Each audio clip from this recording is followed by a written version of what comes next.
There we go.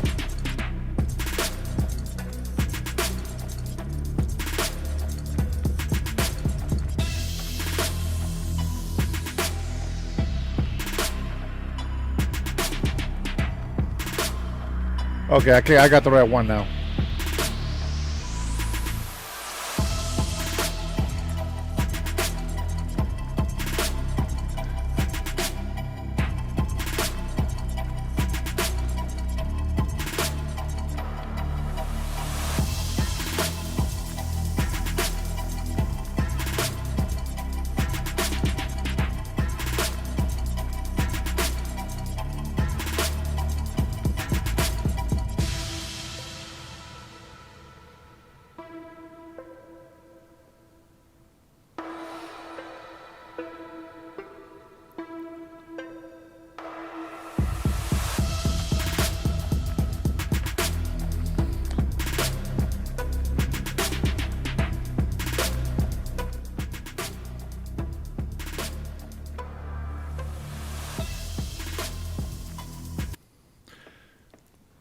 All right, I'll wait for you guys to hop back in here.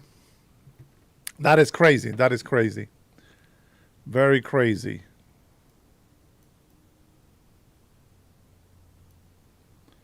You guys just go ahead and check in as you're coming in to the actual chat. There you go. Welcome back, Brian. Sorry about that, brother.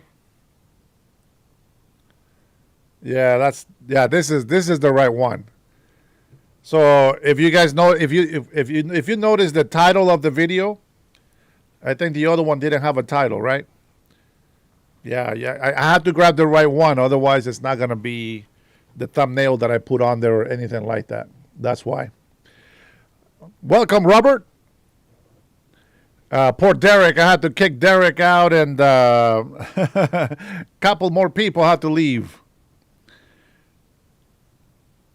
Yeah, today's subject might get a little bit nasty because we're gonna talk about transtifia and transquifia. The age of tech. No, I didn't pay attention. So one, I had unplugged the amplifier for my mic. And then when I was also charging some stuff that I'm going to use tomorrow, and then I grabbed a new cable, and then it just went down the hill from there, right at the last minute. And then I got caught watching a video that I haven't seen yet, and I went over the time, etc., etc., etc. There you go. Welcome back, Derek. Thank you for coming back, brother. Sorry about that. Yeah, I'm going to have to go back and let me see if I can go and delete that from the queue. Yeah, the software just kind of does its own thing, and it's kind of dumb. Let me delete that. Hey, but I'll tell you what, man, for everything that I have to do here, you guys will not believe me. Yeah, I guess I could move that camera there. Yeah.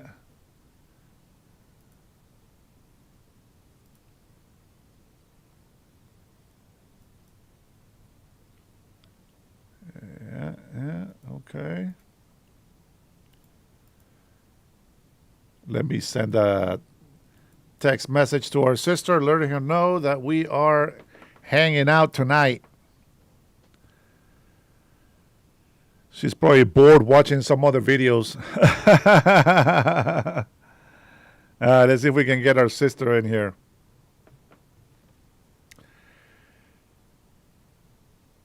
Yippee! Yep. All that talking never served. Yeah, that's right. Eat your heart out. All right, we're gonna wait. We're gonna wait to see if we can get our sister in here. We're gonna start off with President Donald Trump coming out as the player. He is pissed off, guys. A couple of soldiers got taken out over there in by Syria, and well, we're gonna go ahead and start with that, and then we'll get into our topic of the transtifias, and that, my friends, might get a little bit well, might get delicate. It's going to be a fragile, very fragile subject, but we have to talk about it because just like we cannot allow for illegal immigration to continue to massively disrupt our country, we also need to keep our own people in check. There are checks and balances that we are supposed to keep in order to function as a great society. And we are not going to be playing this politically correct bull crap, and we are not going to be standing for indoctrinations. Okay? With that being said, we're going to talk about it in just a little bit. That's right, Kenneth. Release the files. Release the files. When somebody doesn't behave and they think that they can mock the United States of America, well, let's see what happens. So we mourn the loss of 3 great patriots in Syria. You know how it happened. It was an ambush, terrible. We also have 3 wounded. They seem to be doing pretty well. But we mourn the loss. These are 3 great people. And it's just a terrible thing. Syria, by the way, was fighting along with us. The new president of Syria is, as they told me, and I'm not surprised, he's devastated by what happened. This was an ISIS attack on us and Syria. And again, we mourn the loss and we pray for them and their parents and their loved ones. Very, very sad. Mr. President, will the U.S. retaliate against ISIS? Yeah, we will. And should U.S. forces are attacked again? You're going to be safe. And should the U.S. still be in Syria? We will retaliate. Thank you very much. We will retaliate. Sister Trinity, welcome to the chat. I knew I had to send you a message. I came on live, but I grabbed the wrong live. My man in the house. What's popping, baby? I got my family together already. All right, I got my Derek, my Robert, my Brian, my man, my sister Trinity, and anybody else that's joining our Patriot family. Let's see. Okay, so here we go. I'm going to show you 2 different kinds of reporting on this situation because I want people that are first time they come into my channel, I want them to see how we come to conclusions. So we know that there is some stuff happening in the Middle East, of course, like everybody else gets the breaking news, etc. But the way that they talk after President Trump says something has a lot to do with how I judge news reporters. We heard what he said. Well, let's go ahead and go with Fox News first, and then we're going to go ahead and listen to CNN and see what kind of difference they have on this. Now, before we go to the video, let me see what you guys are asking questions here already, it looks like. Raymond says that MAGA, it's fantastic. Thank you, Raymond. You are an amazing American patriot. Let's see. Patrick says, find a laser. Don't know why, but we need to look for a laser, apparently. Black Afternoon. Welcome. Bad Luck says, the fact that anyone supports either party just goes to show George Carlin was right. I know what you're talking about. George Carlin was funny, too. He was unhinged, uncensored, and actually made a lot of sense, but he still had theories. It's not all facts, my friend, but I know what you're talking about. Governor of Iowa, says Allen, is reporting that it's 2 Iowa National Guard troops who have died. Ah, man. Well, they're 2 Americans, but thank you for that information. Big Scott says he's going to prison as soon as President Trump finishes his term. Big Scott, you should go to jail right now. Don't wait. God bless you, Patriots. You know I had to pick on some of these guys that come in here. Let's see. Who else do we got in here? I think that's it. Desinada says, when they come to you, make sure that you offer them a cool beverage and thank them for their service. Thank you, Desinadas. I'll make sure that I'll let ICE know exactly how much we love them for keeping us safe. With that being said, I guess we're just gonna get a couple of things out the way.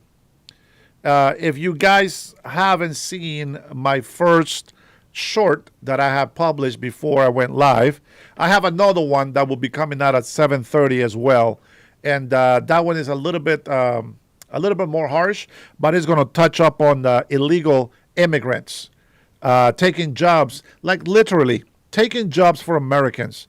I know we have heard this before, and normally I will just dismiss it, but I'm going to tell you I have had quite a few American friends that their business with landscaping, and specifically landscaping, has just deteriorated like crazy. And it's all due to Paco's landscaping and Pedro's landscaping as well. And I'm going to tell you, you wonder why the affordability is so high right now, but you don't ask yourself a question. What happens when you have millions of illegal immigrants come in at one time? The Biden administration had the worst inflation. 9.1% was the highest. As soon as they knew President Trump was coming back in office, that thing started dropping like crazy. But I'm going to tell you something. The Democrats, now, they're not stupid, but they are stupid. For one reason, okay? So they think that nobody is going to figure out what they are doing to the American people. Now, let me tell you what they're doing to the American people. So during their administration, this was the only way that they will get two goals to happen. Now, one of those goals was we are going to either allow a bunch of illegal immigrants, which is why they fought for having an open border, and then, of course, grabbing all those illegal immigrants, flying them in from Mexico into the United States. Isn't that crazy? And then giving them a place to stay in hotels, hundreds, if not thousands of dollars on EBT cards so that they can buy food and take care of themselves. They're really setting them up for one reason. Excuse me. Let me have a little sip of my coffee here. Coffee is life. Salud, my friends, and welcome to the Dennis Herrera Show. One of the things that they were looking to do was this: bring a bunch of illegal immigrants, and then at some point, they will either find a way to make them legal, or they would use them to vote illegally. Now, how, sorry guys, I don't know what the hell is going on with my throat. How are they going to do that? Well, first of all, you got to be able to hide how they're going to do that. For example, they will stand against voter ID. They will stand against voting in person. They want people to vote by mail because it's the easiest way to commit fraud. Now they're even pushing it. In California, of course, it has to be the traitor that slept with the Chinese spy that shagged them. But he wants to make it where you can just vote online. Yeah, vote by phone, vote online. It doesn't matter. So the way that they're doing that is so that they can get away with fraud, voter fraud. Now, DOJ is not stupid. They are already looking into it. And what they're doing is they're asking for voter rolls. They need to get the voter rolls. And all blue cities and states are saying no. You have to understand that. Now, if the plan A, which is everything I just told you, fails, plan B does this. Plan B is going to have a bunch of illegal immigrants come in here, work under the table, work under a ITIN number instead of a social security. They are going to go ahead and create a lot of unemployment because their sanctuary cities are not implementing the laws that we have in place so that employers don't hire illegal immigrants. The other thing is illegal immigrants have found a loophole. They go straight to the IRS, and with the number on their passport, they are able to acquire an ITIN number, and that's to identify them through the tax system. With that, they can go to the local city and set up a small business. See, the small business don't have a requirement that you have to be a citizen, so they don't really check on that. But what that happens is what I explained earlier. Paco's Landscaping and Pedro's Landscaping has put a lot of American and legal resident aliens out of business. I got friends. I got one in specific in mind that is suffering because there is not enough jobs.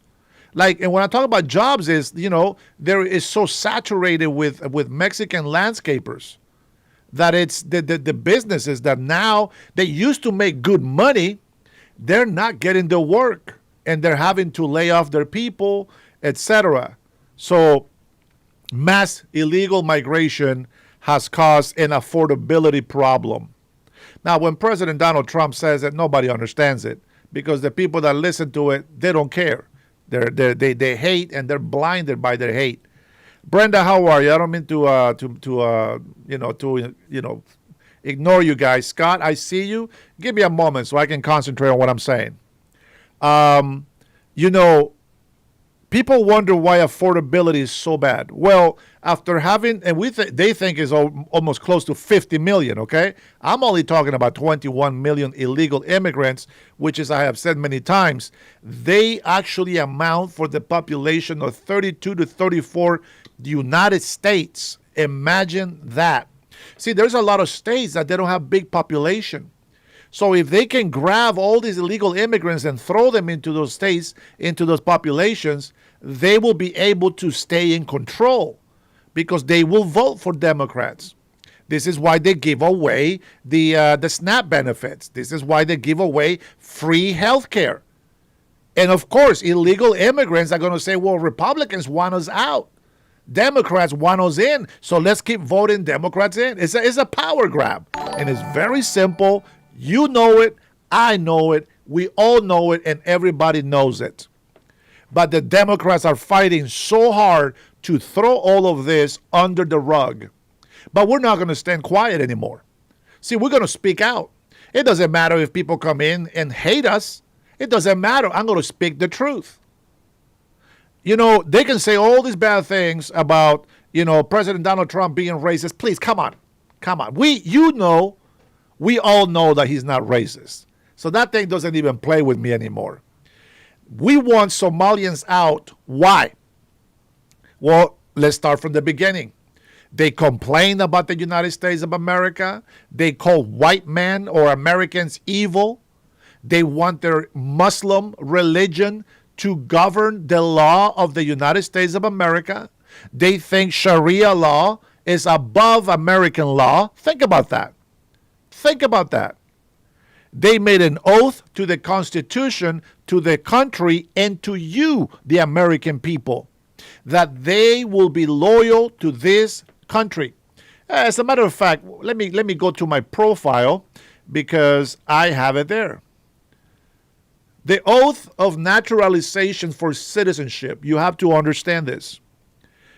The oath says this. Now, if you're American, born American, you don't know this oath. But there is an oath, and this is what it says. I hereby declare on oath that I absolutely and entirely renounce and adjure all allegiance and fidelity to any foreign prince, potentate, state, or sovereignty of whom or which I have heretofore been a subject or citizen, and that I will support and defend the Constitution and the laws of the United States of America against all enemies, foreign and domestic. The Somalians' loyalty belongs to Somalia. to the president of Somalia. So before you go out there defending them, oh my God, they're being prejudiced against these people. No, they have no allegiance to the United States of America. And I know that a few of them took advantage and they're nurses and doctors. That doesn't mean jack squat to me, because they are not speaking against the rest of the people of Somalia that are destroying this country. So if they are silent, if they are complacent, and they are not condemning these people, are not telling them to get out, that means they're part of the problem. Ilhan Omar is the biggest example that we have. She came in here in 6 years. She made $30 million. I wonder how she got that cut. I wonder when she makes a speech with Somalians, she says that she loves the president, and her president is the president of Somalia. And then she also jokes that he calls her his girl. I'm assuming in a paternity way, right? Ilhan Omar, the good Muslim, the great holy religion, has been married 3 times. Well, 4 if you count her brother. Now, they deny that. They say that was debunked. I don't care. As much as she has been lying to us, and as much as she hates America, you know, the fact that she says, I don't care if they want to deport me, they think they can scare me, I'm gladly go back to Somalia. And I'm just wondering, well, why don't you? If you are wondering the same thing, let me tell you what the answer is. When the president of Somalia sent Ilhan Omar and all the refugees here, there was one goal. And that goal was to come in here, get in Congress, and fight and help Somalia. If they would have done it the right way, nobody would have found out about it. But now we're looking at over $8 billion of fraud money. Somalians. That's right. And it's not just in Minnesota. It's happening here in Seattle, Washington. It's happening over here in Oregon. It's happening all over the United States of America. Hundreds of millions here, hundreds of millions there, billions in Minnesota. These people are robbing us. They're robbing us blind. Now, I made another short that is going to release at 7:30 p.m. today. And just, for all of you who are watching my live, well, you get to hear the preview of that video. We need to deport. Actually, the first short video, I think, is when I said this. We need to deport every Somalian that we have in this country that is not given anything of value to our country. Send them back to Somalia. They'll be happy. They love Somalia anyways. They love their religion, and they say they'll be happy over there anyway. So just send them back home. Okay, we'll go ahead and put our taxpayer dollars to send them on a plane for free. It's okay, guys. Just send them over there. And then just think about this. All of those Somalians that are getting SNAP benefits, how about we grab those benefits and increase the benefits for the Americans that actually deserve it and need it? How about we increase that benefit to Americans and not give it to illegal immigrants or ungrateful migrants that come to this country and don't appreciate what they got? My second part of that video was, and I'm going to go ahead and give you a little background so you guys know what I'm talking about. South Africa, they are so confused. They don't know who they are. There was some lands that were bought long time ago by white people, white Afrikaners. Well, this land was farmed and it flourished. You see, the Afrikaners, they're settlers, kind of like the people that we had here in the United States of America. So they flourished and they made a great, they just came up. They were developed. Everything was doing good. And then the black Africans say, wait a minute. This is our ancestor land. It's our ancestor land. And so the Afrikaners say, well, no, we own this land. And they're like, no, get out.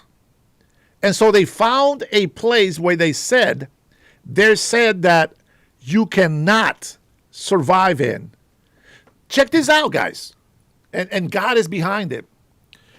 These Afrikaners went to this land that supposedly was the horrible land. They were not going to be able to survive. And they are thriving. They made a town. The children are happy. Are they all white? Yes, they are. There's no crime. How about that? Everybody is happy. Everybody is prosperous. The farms, everybody, everything is flourishing. And then they started killing the Afrikaners. Why? Out of envy, out of hate. And so I say this, let's get rid of all Somalians and let's bring every single Afrikaner over here. Give them citizenship. They are settlers. They're builders. They will make a nice community. They believe in God. They will make something great out of the United States of America. I find that the more qualified people like the Afrikaners that we have in this country, the better we will do. Will we still have bad things? Of course, every country has bad things. But that's what my video is for. My second short is actually about illegal immigrants and affordability. I wish that I can work with President Trump's team, to be honest, and be able to talk to people, because affordability has been a problem for two reasons. Well, two reasons that I can give you. And one of them has been massive illegal immigration. The demand being so high for housing is killed the market for affordable rent. The second thing, property taxes, regulations, and this is the government. This is the local government that is doing this. Now, people always try to say tariffs. They always give me tariffs. I am 100% for tariffs. See, this is a tax, if you want to call it a tax. This is a tax for people that want to import. See, people that choose to make money by importing. That's their choice. If they want to import and do business that way, well, there's a tariff. What is the tariff there for? Well, if it costs you this much to build a business here in America, and you say, screw America, I'm going to do a business with China because with China, I can make money. Well, guess what? You are now forced to build a business here in the United States of America, and you will still make profits. You're just not going to make billions right off the bat, but you will still make a profit. You will still be able to be wealthy, independent, but you're not going to be taking advantage of the people and say, oh, you know what, I'm raking in these millions of dollars. See, this is where socialists that don't want to work, this is where they should say something. This is what they should say something. I think all the socialist people out there that are against capitalists making trillions and billions of dollars, they should really be against businesses that want to do business internationally. Businesses that don't want to make a business here in the United States of America. Does that make sense? Anybody? Does that make sense to you guys? Right? I mean, it just... I think about all these things and I'm like, why are other people not seeing what I'm seeing? If you think about this, the only reason, there is so much web. There is so much web that I want to tell you all at once and I just can't. There's just not enough time. And we have to keep touching them over and over. Every day we got to touch something new. Let me tell you, let's go straight to the point. Democrats have been working with Mexicans, the government. I'm talking about governments here. Democrats have been working with Mexico, with Honduras. They have been working with Venezuela. And I know you might not want to believe that, but they have been. They were the ones that offer a path all the way from Venezuela, all the way to the United States of America. The Democrats in office, not the citizens, the Democrats in office, they have been deceiving the people. They have been making millions of dollars for themselves. The ones that fight the hardest against President Donald Trump are the most corrupted. You want to find out who's the most corrupted? Go ahead and measure it with that ruler. Measure it. Who hates President Donald Trump the most? Boom, that's your most corrupted. Who hates him the second, the third, the fourth, the fifth? And you go down the line and you will find out that everything that I'm telling you is true.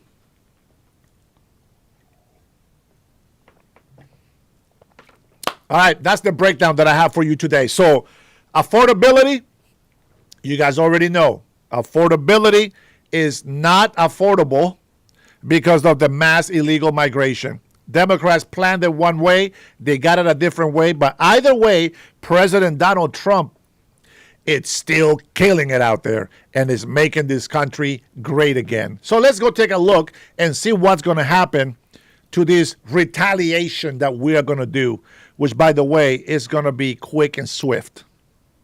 Ambush. Let's bring in retired Army Lieutenant Colonel Darren Gobb, geopolitical strategist, battalion commander, and a Black Hawk helicopter pilot as well.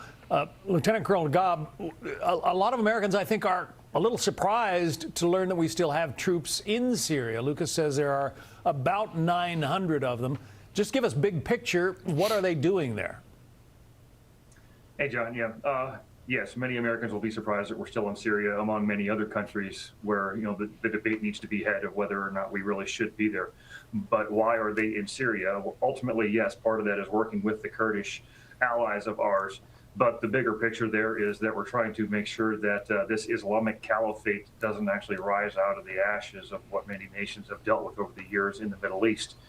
That's ultimately ISIS's goal, as well as many organizations that are ideologically affiliated or aligned with them.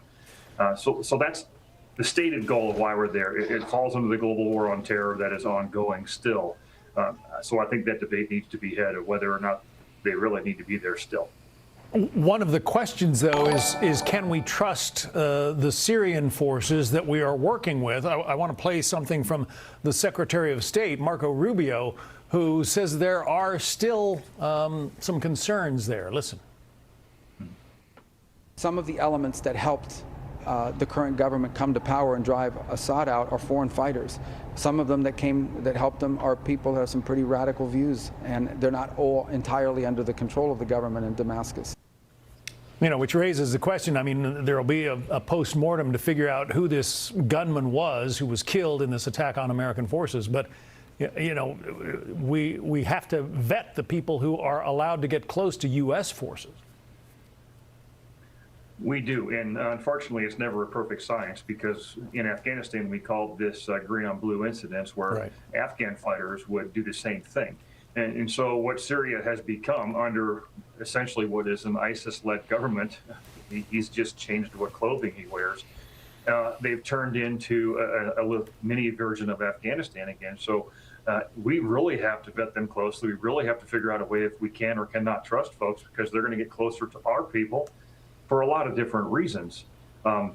Unfortunately, it is hard to trust people in that region for this exact reason.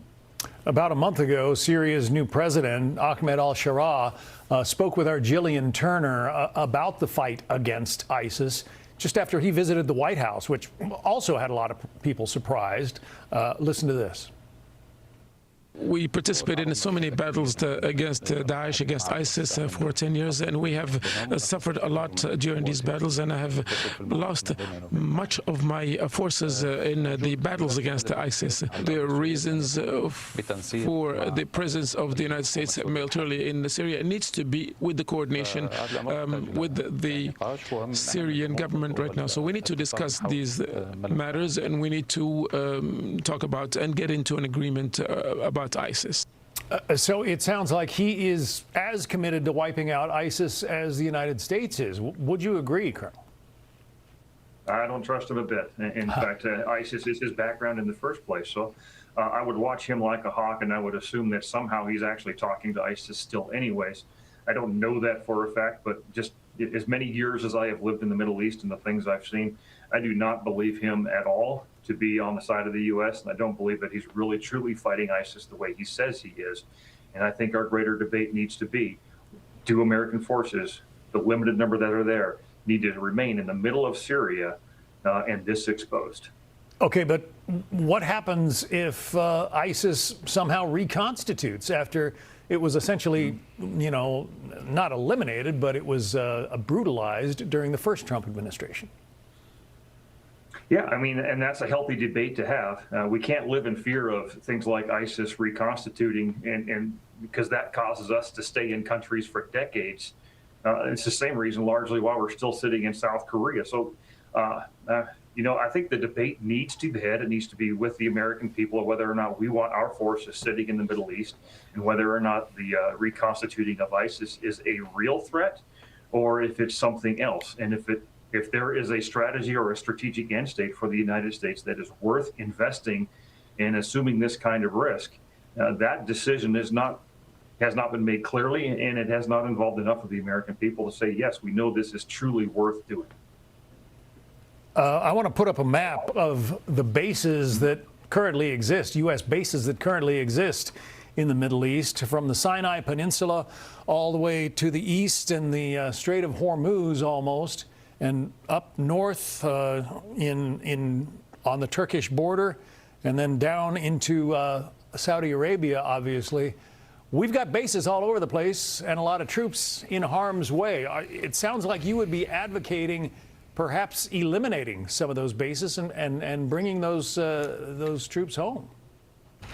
Yeah, I would advocate for eliminating a lot of it if you cannot come up with a true strategic reason for Americans to be there and assuming the risk by their presence. I think that's one of the greatest problems right now in America is we're spread so thin globally. What we haven't done is actually truly assess whether we're actually needed in many of these places the way we may think we're needed. There's a point at which you just get spread too far, and there's too much risk that it's just simply not worth it. Lieutenant Colonel Darren Gobb, retired. We appreciate your perspective today. Thank you. All right, you guys heard how they reported that. We'll give CNN a shot as well. That way we can hear it from both points of views and see if there's a difference on the reporting. 2 U.S. soldiers and a civilian interpreter killed in an attack in central Syria earlier today. 3 others were wounded. The Pentagon says they were killed in an ambush by a single ISIS gunman. Syria's national news agency says the group came under fire while on a joint patrol with Syrian forces. CNN correspondent Julia Benbrook is at the White House for us. Julia, what are we hearing from U.S. officials, including the president? Well, President Donald Trump spoke with reporters here at the White House just over an hour ago now as he left to go to Baltimore. He didn't speak with us for long, but his comments focused in on this attack in Syria. He said that he was mourning the lives lost. That includes 2 U.S. Army soldiers, as well as 1 civilian interpreter.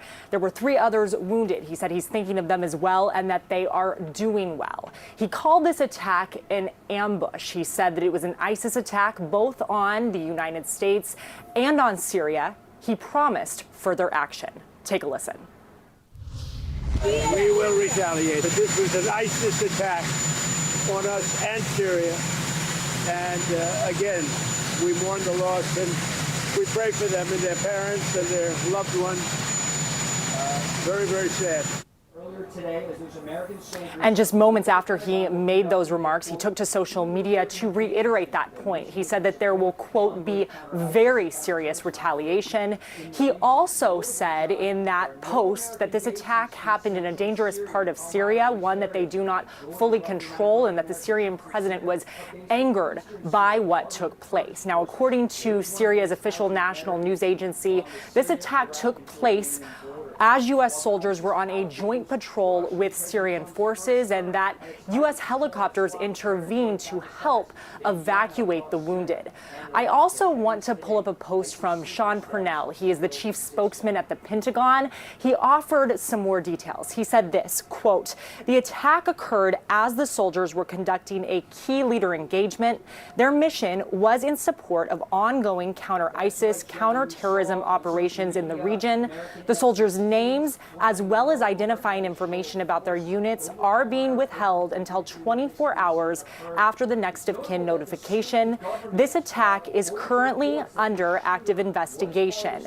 Now, in another post, the Secretary of Defense said that the attacker was killed by partner forces, and he went on to say this, quote, "Let it be known, if you target Americans anywhere in the world, you will spend the rest of your brief, anxious life knowing the United States will hunt you, find you, and ruthlessly kill you." Trump, as I mentioned, is now in Baltimore. That's for the Army-Navy game. Hegseth is also expected to be in attendance. And then, of course, top military brass will be there as well. Fred. All right. Julia Benbrook at the White House, thank you so much for that. Let's continue this conversation now with CNN military analyst Major General Spider Marks. So in your view, you know, what do you think the president and the defense secretary mean when they say there will be a retaliation?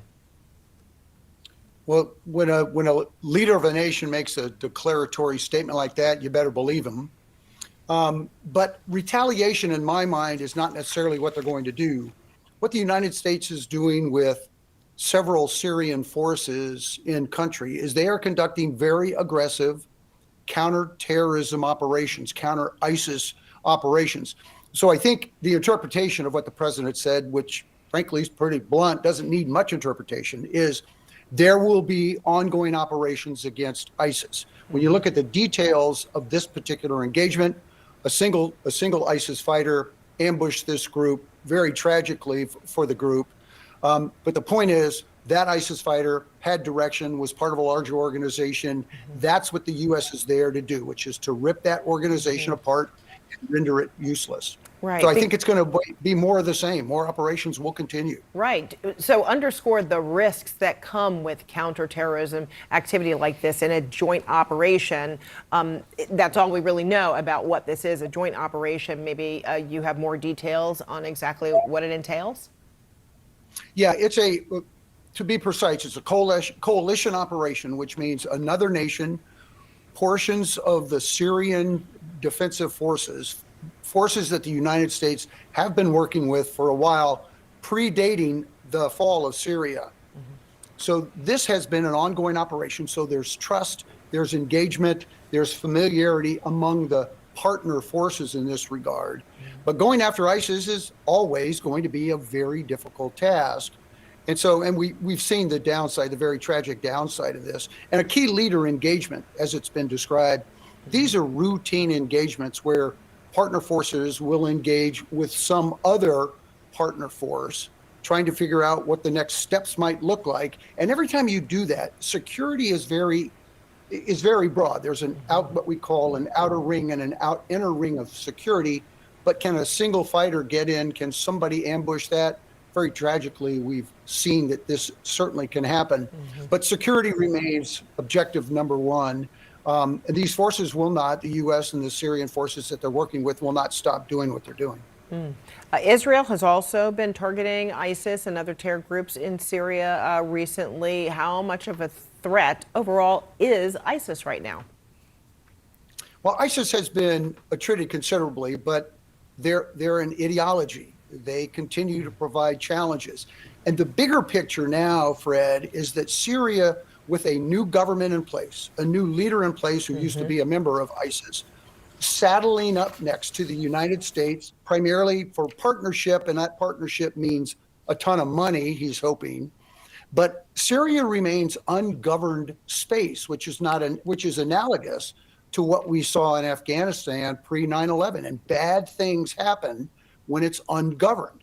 So you can have, if ISIS was allowed to do what it's doing without the constant pressure from the United States and the partnering Syrian forces, we could see things that are much worse than what we're seeing right now. So you maintain the pressure on ISIS. You try to control what you control. You draw lines between what Israel's doing in Syria, what we're doing in Syria. Clearly the Turks are doing things in Syria. So you don't want to have fratricide, but you want to apply pressure to try to achieve some level of stability.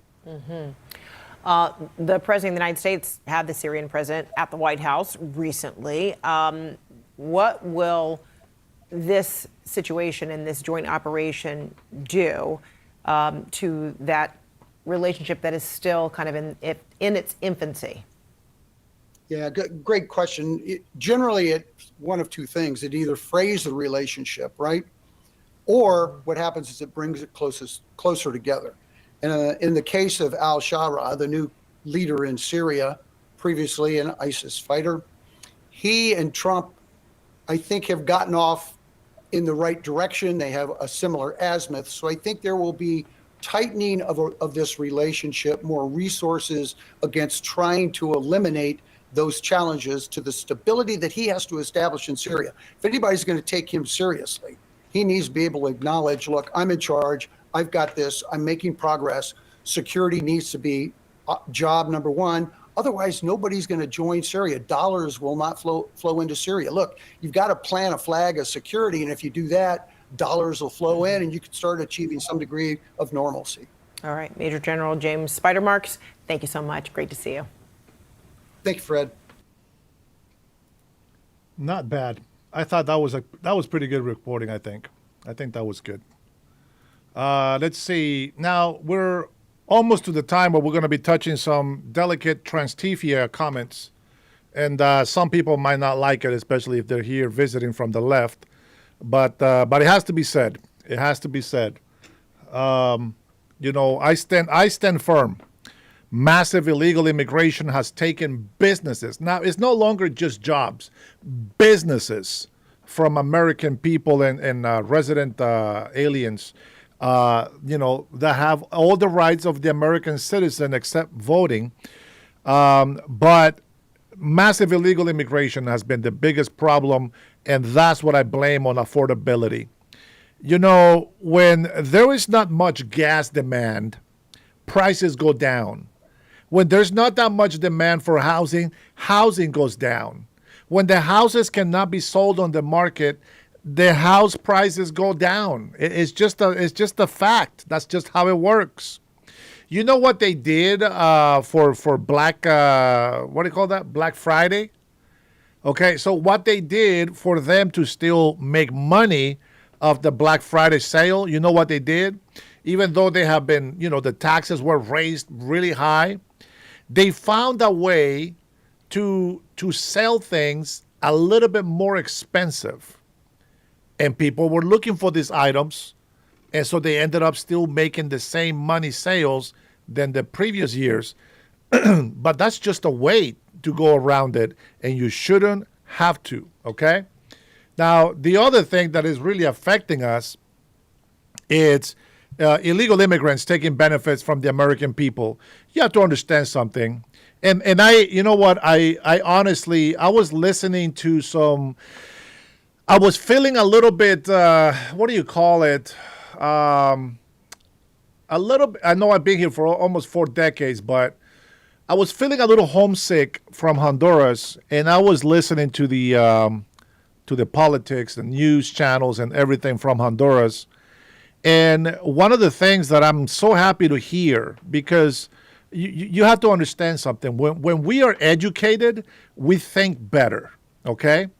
But I mean by educated, it doesn't mean that you have a master's degree on something. No, educated to me could be as simple as having manners when you're eating, like closing your mouth when you're chewing so you don't hear that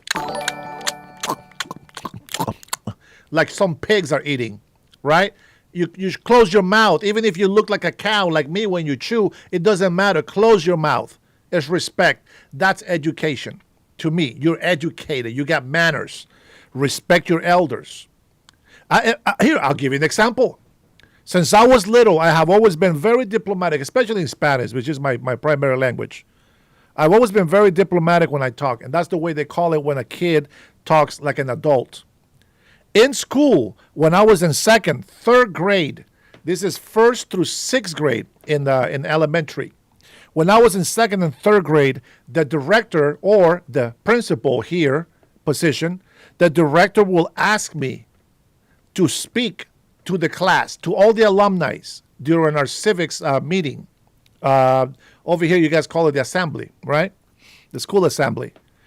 And I will tell them, it's so good that we're all here together, but we need to always remember something. that we are proud Hondurans. You have to understand something. They made us make oaths. They taught us a lot about civics back in the early 80s. And so I spoke and I believe in this. My mother was into politics. She was out there rallying and she was just, man, she's crazy. She's crazy. And she always took me with her. So I guess maybe that's why I think the way I think. But I would sit there and I would tell the kids, remember to always respect our teachers. They are the ones telling us to be good citizens for the future of our country. Remember to respect your elders. When we grow up, we need to take care of our elders, our grandmas, our old aunties. This is a third grader making a speech in front of the whole school, 1st through 6th grade in Honduras. 3rd grade, I knew more than a 7th grader here in America. Here, even in my chat here, and I'm sorry, patrons, you probably will get offended. Who knows? But even in here, if I tell people where Honduras is, they don't have a clue. When I was in 3rd grade, I had almost every single country of South America memorized, North America, and the 7 continents. How many believe there's only 5 continents? Anyways, but we knew about Europe. You know, we knew about Spain, England, Italy, and France, and, you know, Russia and China. And, you know, you get all these countries in there. In 3rd grade, here in America, for Pete's sakes, these kids don't even know how to write in cursive. They teach us writing cursive in 2nd grade in Honduras. And you get whooped if you don't do your homework. It's not just, oh, you're going to have a C. Oh, you're going to have a D. No, you get whooped. And on top of that, if you still didn't make your grades when you got home, your parents will also whoop you because you didn't listen to the teacher. Now, they don't do that anymore. I believe they stopped spanking kids. Some people, you know, they overdid it, so they got rid of it. But the fact is that we were educated. And so I tell you this because I was listening to the news in Honduras, and they touched the subject of illegal Hondurans in the United States of America. And they said, well, President Trump is going to be deporting starting January. All TPS is gone. So he's going to be deporting millions of Hondurans from the United States of America. And they agree with me. Well, and the guys are, well, every president, every citizen of every country has a duty to protect it from illegal immigrants.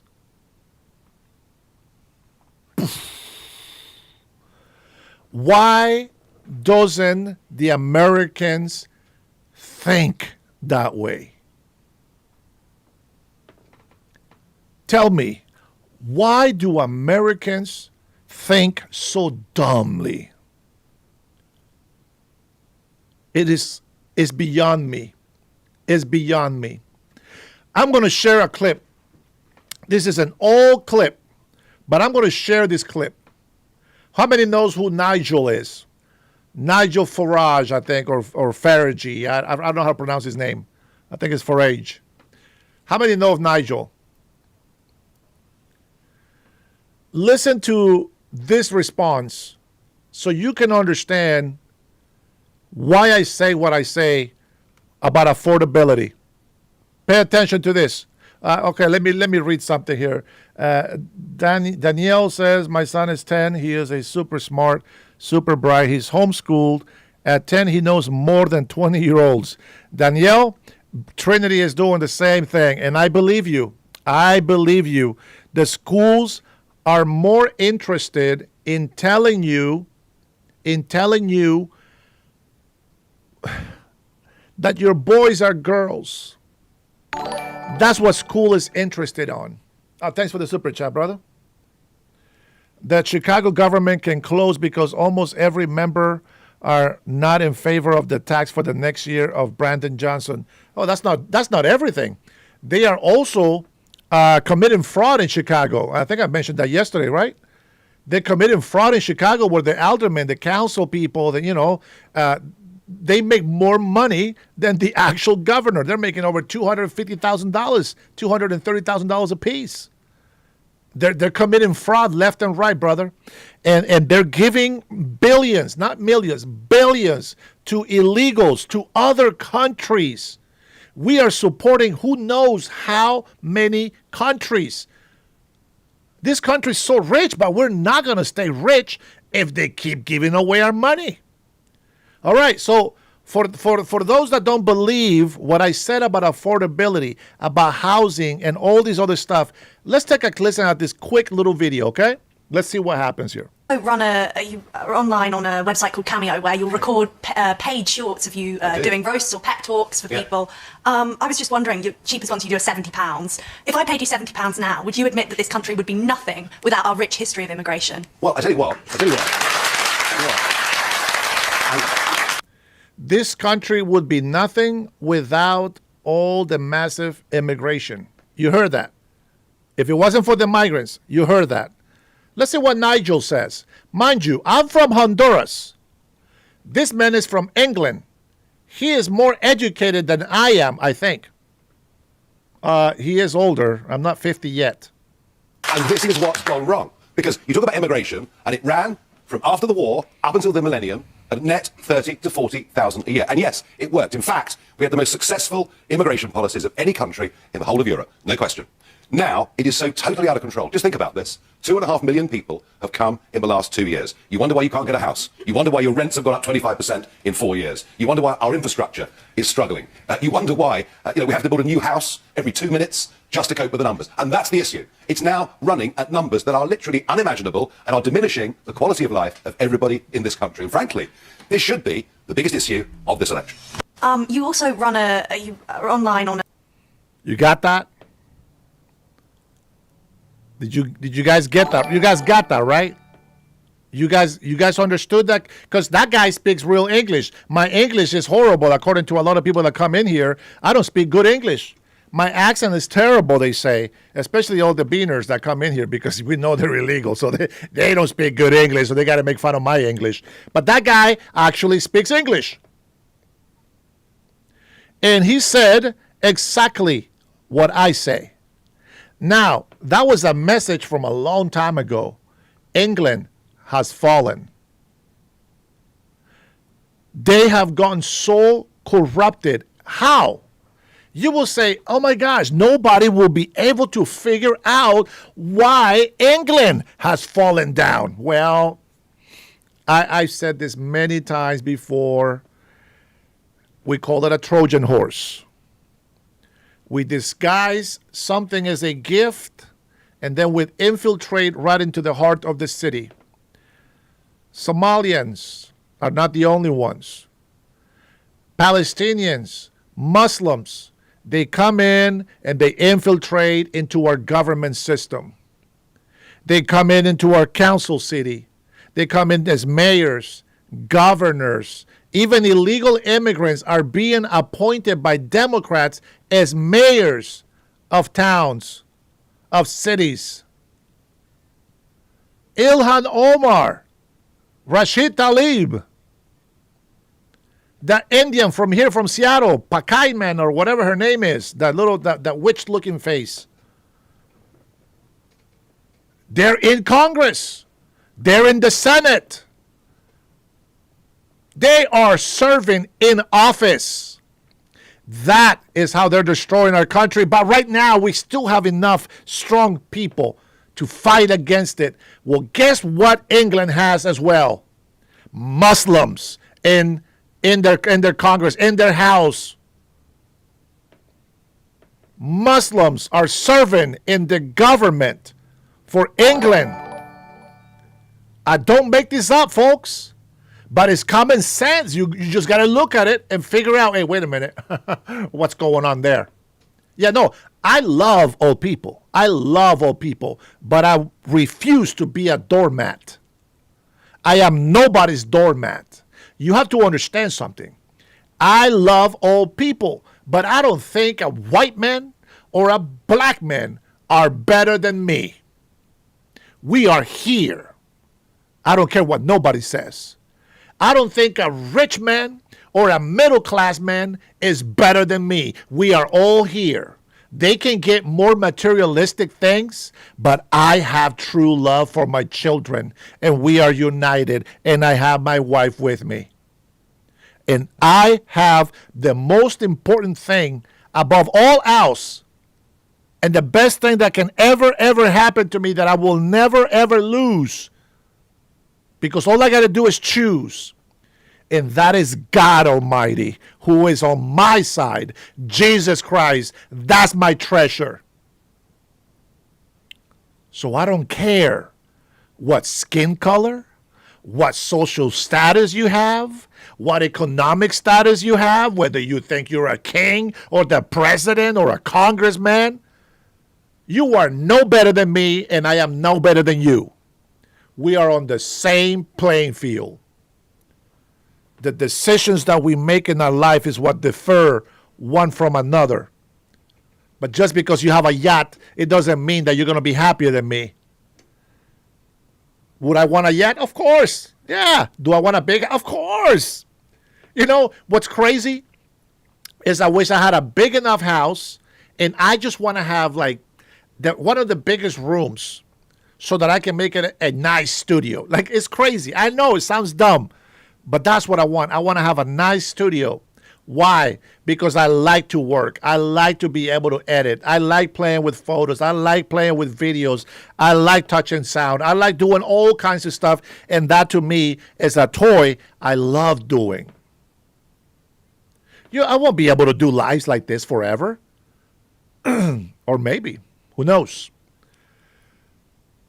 But there you have it. Even leaders in England. Thank you, brother. Even leaders in England agree with me. And England is being destroyed as we speak.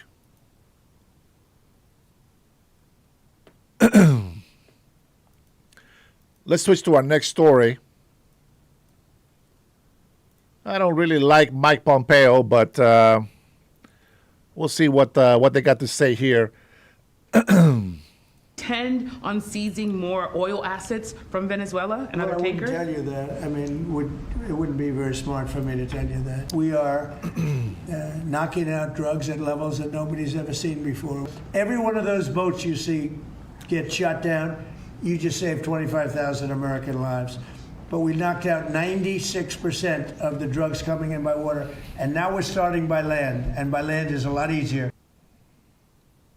President Trump defending his crackdown on drug traffickers in the Caribbean and not ruling out the possibility of moving the fight to land.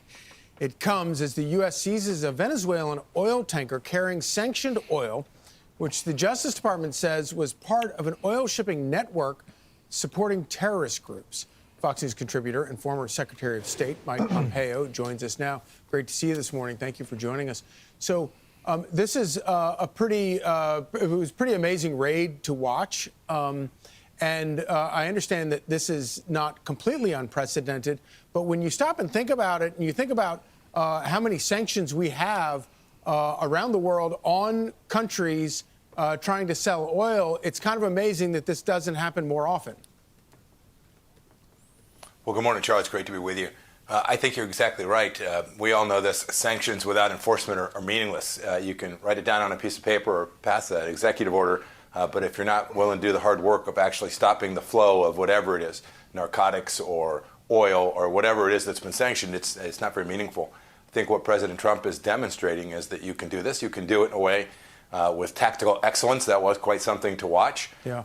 And importantly, I think what he's really trying to do is put pressure on the regime, economic pressure. And so if you begin to take, I think the tanker had something short of 1 million barrels of crude oil, do the math pretty fast, Maduro will be out of money and out of the ability to continue to pay the thugs that are destroying the lives of the Venezuelan people and putting America at risk. If you do this at some scale, you can pretty quickly put pressure on the regime in a way that will give the Venezuelan people a chance to change the government that they live under. And I would think that, these are massive ships. I would imagine that we probably have a whole lot more information about these ghost ships that are operating in the open seas. We have more information than we're letting on about that. Yes, Charlie, we have pretty good sense of the map, where these ships are. They turn off their transponders, but it's pretty difficult to hide from things in the sky. We have a pretty good sense of where these are. We have a very good sense of where they have come from and where they are destined for. So some of these shipments would have been headed for China, so they could have bought cheap crude oil, not $55 a barrel like the Americans are paying, but $20 or $25 a barrel, so they get cheap energy. This is something we shouldn't let happen. They are sanctioned, and we ought to stop that crude oil from... And now those $20, $25 barrel oil are ours. Yeah! Moving to our adversaries. So I'm glad you brought that up, and we've got to go. But real quickly, what is the message that China gets watching this happen? Oh, pretty clear, Charlie. We are serious about doing the things that protect America. President Trump talked about putting America first. This is certainly part of that. And I think the Chinese government would see that this game may well be about over for them to buy cheap oil from bad actors. Good stuff. Secretary Mike Pompeo, thank you so much for... So for those who don't understand why we take that oil, you have to understand that war is not cheap. We got to make money. We got to pay military. We got to get petroleum. We got to get that oil going. And well, this tanker is just exactly what we need. And since it's coming out of Venezuela, I am very sure all of the Venezuelan people, the rightful president of Venezuela, is more than happy that it's now in our hands. Now, before you guys go crazy and start talking all this nonsense about President Donald Trump, you have to understand one thing. First of all, if you don't like President Donald Trump, forget about it. It's okay. You can dislike President Donald Trump. I don't like that he's making those stupid little cars. We know in America, everybody makes fun of the little cars. You don't want to be the guy with the half an egg car. Come on. You see what happens in a crash? Big SUVs destroy. Imagine a little car. Sorry, President Donald Trump. I don't mean to cut into the profits. But I just think that little cars are I'm against it. I don't like Trump for that. There you go. You happy? You happy? You made me say something negative. You made me say something negative. But besides that, I think everything that he is doing, it's fine. Just fine. You see, President Donald Trump, let me see what you got here. Sure, whatever. President Donald Trump and I have this one thing in common, and those who agree with me also have this in common, especially if you are a Gemini, because then you really understand why I speak the way that I speak. Other people, maybe Libras, Scorpios, they don't like me, but we still get along. Sagittarius, they either love me or they just hate me. And I am glad my sister loves me and I love her. You make me so happy. I appreciate your love, sis. And then my brothers in here, I don't know what their signs are, but I can tell you that they have common sense. And I admire the patriotism on the veterans that are in my channel. I really mean that. Now, some people get mad at me because I criticize those who think that veterans are all equal. Well, I thank everybody for serving our country. But your patriotism doesn't end until the last breath that you take on this earth. And so if you turn against the American people, you just wasted your whole service. You get a thank you for your service, but you no longer get the honor that you deserve. You turn against the United States of America. It's okay if you defend Americans, maybe something is not going on right. I get it. But you guys are defending illegal immigrants, foreigners, other countries except your own beautiful US of A. See, that's the problem. We had a lot of people that voted for President Donald Trump because they knew that there was a mass illegal invasion going on, and they knew that prices, affordability was out the window, and they knew that farmers were losing their farms, and they knew that taxes kept getting raised and raised and raised. And then President Donald Trump makes a promise. We're going to shut down the border. We're going to stop this. And we are going to make affordable housing. And we're going to bring down the price of gas. And we're going to fight for the American people. And everybody says, MAGA, MAGA. They came in and they joined and they voted. And they voted massively to the point where Democrats could not rig the election. Massive. And then what happens? All of a sudden, all of those patriots that were once on the right track, they voted for the right man. They flaked at the moment of pressure. They allowed corrupted Democrat politicians to throw eggs of deceit in their mind. All these little lies, little by little, lies, lies, lies, lies. So that when they hear the truth, their mind is already made up that this is the truth, but they don't realize that that right there is not the actual truth. It looks like the truth, but the truth is more this way. And you gotta go with it. That's the problem with flakes. And I'm gonna put this guy on blast. Do you guys remember Pizza Guy?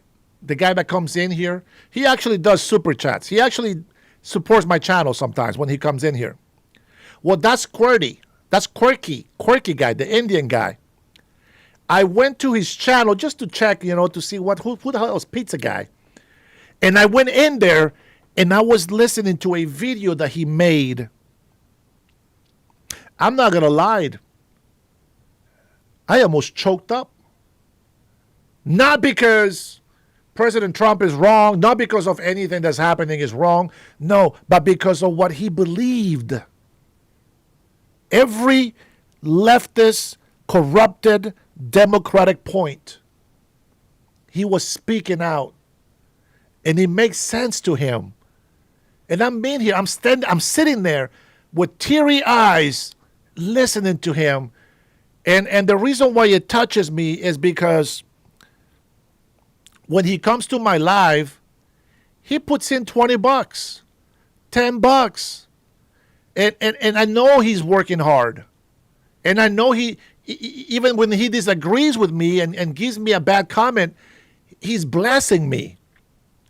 See, this is what I do for a living. And here is a guy on the left side that doesn't really like me, but yet he's still blessing me. And so I'm listening to him with teary eyes, and I'm just like, brother, how can I grab you right now and talk to you and tell you this is not the truth? Let me explain that just you, me, one-on-one. I understand everything you say. It may seem like the truth, but it's not. It's not. And so I can tell you guys, every single day, I try to work on myself to be a little bit more empathetic. But at the same time, I have to be stern. I got to be strict when I need to be strict. I need to stand firm when I need to stand firm. And I am trying to retrain myself to, I don't have patience. I lack patience. I don't know. In some things, I'm very, very more patient than anybody else. In religion, I'm very patient. But not on many things. Not on many things. So I'm telling you, it's a lot of people are going to say this is the truth or that is the truth.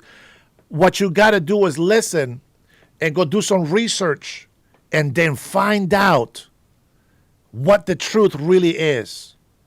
Don't pick a side. Not yet. Find out who is lying. Check the facts. Check for truths. Everything that comes through my X account's feed is leftist, negative, bull crap. When they show photos, I can tell they're photoshopped. And they put this message on them like it's a true description. And it's not. I have read to you guys pages of articles that they put on there, and I debunk every single one of them because it's not true. I told you about the traitor group that was over there saying to the military, don't follow illegal orders. Why do they do that? Because they're saying that President Donald Trump is giving them illegal orders. And what does illegal look like to you? Illegal can be anything that they convince you that is illegal, like destroying those drug lord boats. The fishing boats, says the left. The fishing boats. I'm glad you asked, Civil. Let me grab my X account. I'm gonna find it, and I'm gonna explain to you why I see things different. Let me find the actual post, and then we'll go to it.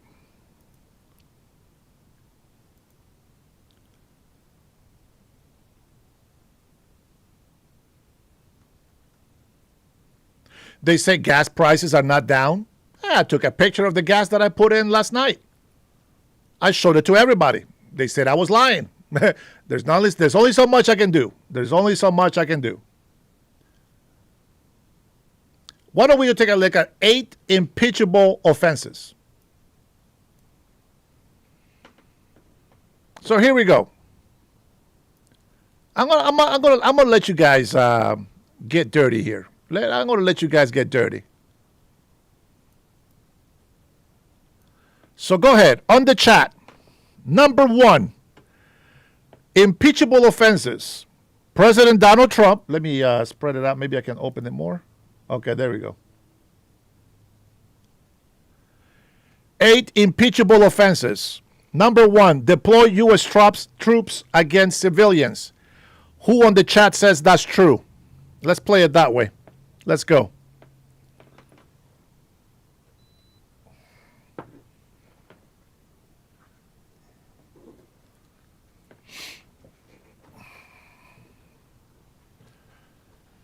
Let's debunk all of these. Let's debunk all of them.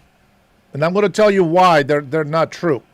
So, okay. So Aaron thinks that number 1 is true. SoCal thinks the same. Of course you would. Civic is not here? Yeah, he was in here. He's the one that gas is exactly where it was a year ago, he says. Okay. Not true, says Sharon. Greg says yes. TJ says no. Marines on LA. Okay, that's okay. See, Brian, I know, brother. I know. SoCal, he's that guy, bro. He's that fake Marine, remember? Let's see. Okay, so here. What actually happens is this. President Donald Trump sends the National Guard, our troops. Yeah, he had to send some Marines in there for a reason. If you didn't see it, which I cannot believe that you actually would tell me that you didn't see it. If you didn't see the cop cars being burnt, other people's cars being burnt, buildings, federal buildings being graffitied on, protesters were not protesting on the sidewalks. They were taking over the freeway, the roads. Police was outnumbered. National Guard had to be deployed. Marines need to protect ICE agents. They are federal agents. Whether you like it or not, we have been invaded by illegal immigrants. So no, they didn't deploy it against civilians.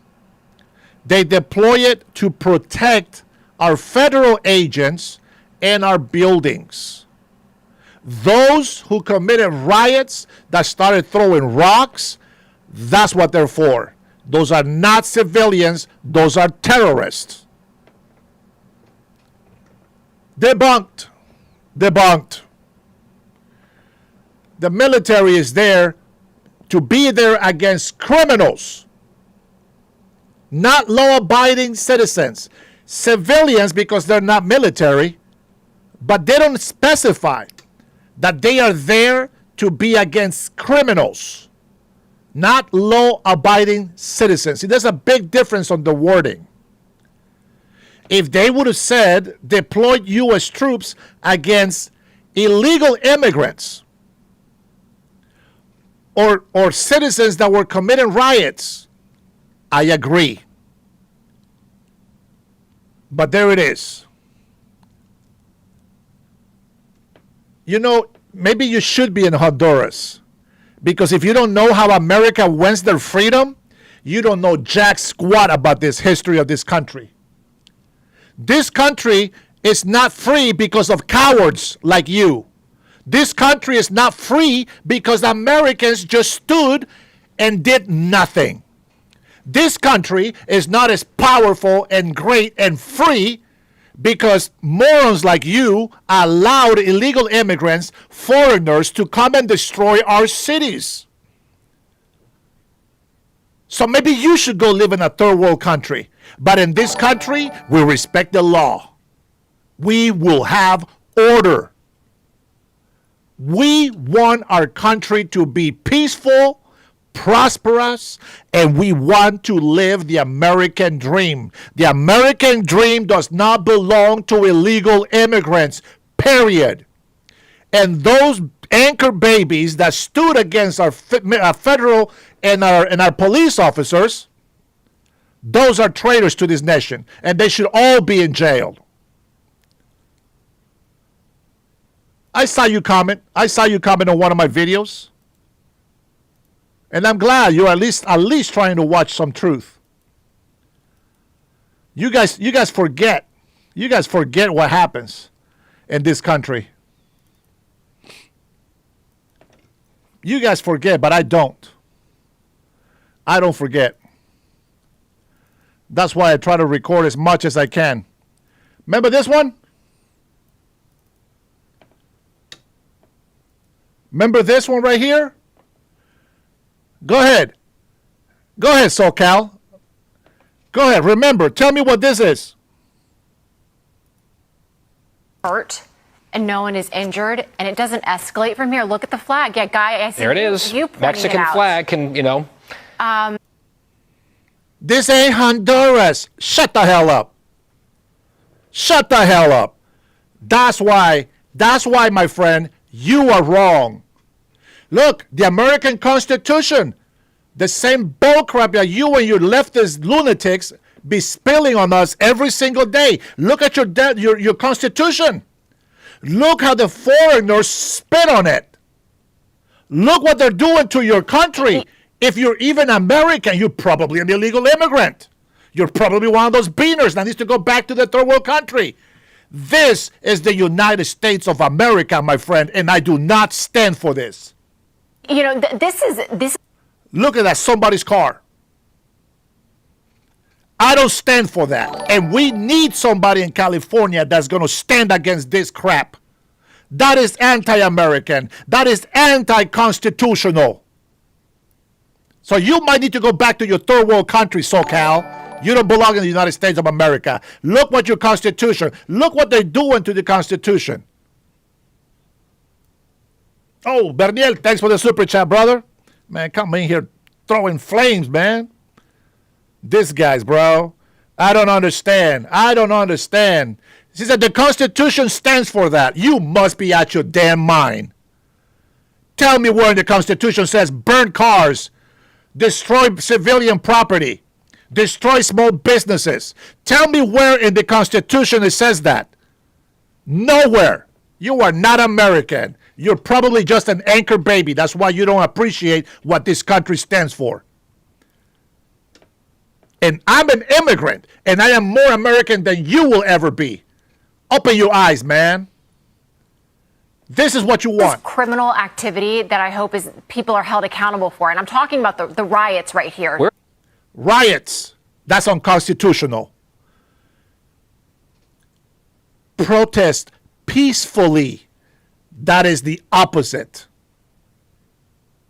Waving a foreign country's flag while destroying American property is no longer a civil matter. And his ass should be arrested. Where are the cops? Yeah, where are they? Yeah, where are the cops? No, that's not the First Amendment, bro. You're crazy if you think that's the First Amendment. That is not a First Amendment.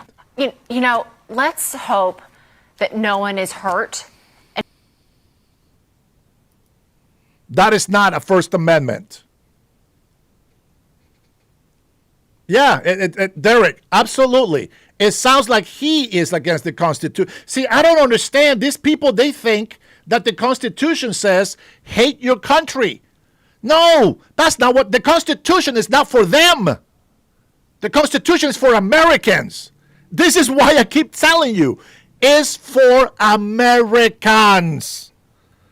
It's not for the world. No, the Constitution is not there to protect illegal immigrants. It's not there to protect our enemies. It's there to protect American citizens. Even green card holders, which I included with the people, even they are not the people. They are still visitors. They are not the people until they become American citizens. But don't worry. By June next year, you'll find out how right I am. Because the Supreme Court eventually, they will get it right. They will get it right. Here's another one, very constitutional. Look how many American flags are here. Look at that. Yeah. Just symbolically beat up the president. Yeah, it's okay. It's no big deal. I mean, it's not like they try to kill him. That never happens. Yeah, but they're offended when President Donald Trump calls those migrants that come and hate our country garbage. But this is okay. Hey, the First Amendment, SoCal. How come you don't defend that? How come you don't say that to the people? I got headphones. That's why I'm screaming. Why don't you tell the people that? The First Amendment. When somebody talks bad about Trump, calling these illegal or these foreigners garbage, why don't you say something about the First Amendment? It's crazy how that works, ain't it? That is crazy. It is crazy. You are supposed to be an American, and yet I have more American blood than you do? How does that work? How does that even work? I don't understand. I don't understand. It is unbelievable. Unbelievable.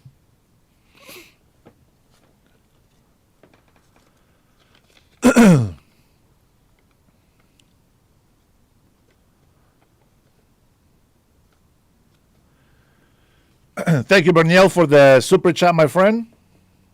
This guy's got me on fire. You do not forget, Dennis, I am your biggest supporter and brother, and I love you for that. And thank you so much for everything you do, man.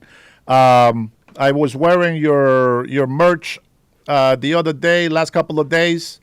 Everybody knows. This is Berniel's business. He has a location in what is that, in Compton? What is that, 15514 Atlantic Avenue, zip code 90221. They have Ed's Mechanical in general. Very sophisticated stuff, man. Berniel, can you tell me again, what else is it that you do for people? You register people to vote or something? What else do you do? I forget. There was something else in there. They also have another location at 4230 Firestone Boulevard in Southgate, California. 90280. You got big rigs, companies with big vehicles that need inspections and all this other stuff. They're very specialized. I would recommend you look them up. And thank you, brother. He's not a sponsor of this channel, but he is a good friend of mine, and we got plans for the future. So I want to make sure that I give him a big shout out for that. I appreciate it. Let me see. Anybody else? Crazy as a loon, says Derek. Hey, Rose, welcome to the chat. Mackie, if you are watching, big shout out to you, Mackie. Much love to you. Yeah. Hey, Paul, welcome back, my friend. Good to see you as always. And with that being said, we're going to go ahead and take a break. Not a big break, but I want to make my coffee. I need one more cup of coffee. It is the weekend, and I am staying up late. But I want to say to the big boss, thanks for the super chat, Liquid. Keep speaking the truth, Dennis. Forgotten country. That's right, man. 100%, man. I'm sick and tired of people trying to destroy this beautiful country of the USA, and then every single person in the world wants to come into our country. Why can't they just respect it? Why can't they just come here and say, hey, how do I need to behave? This is your country. How do I behave so I can be respected, and I want to bring honor to your country? They don't think that way. But Berniel in the chat is the big boss, el jefe, el patron. Hit it. Let's go.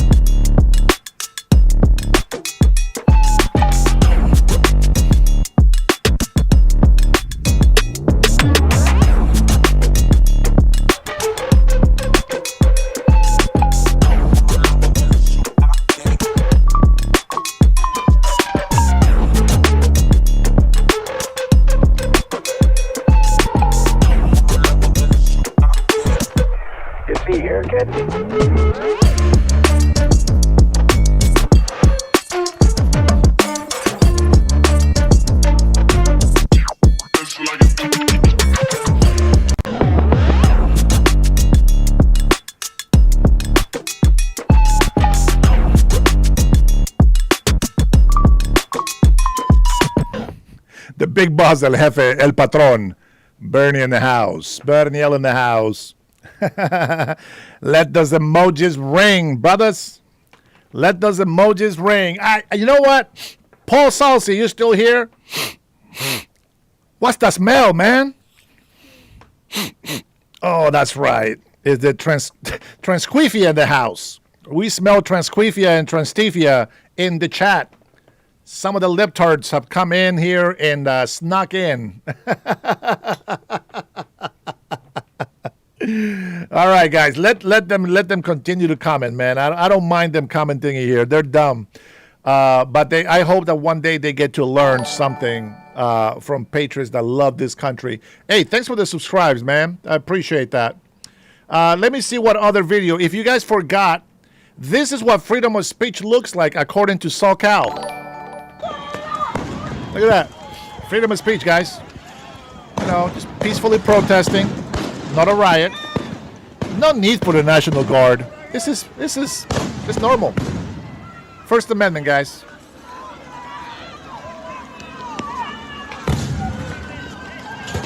Look at that. Just throw some rocks at the federal agents. No big deal. Yeah.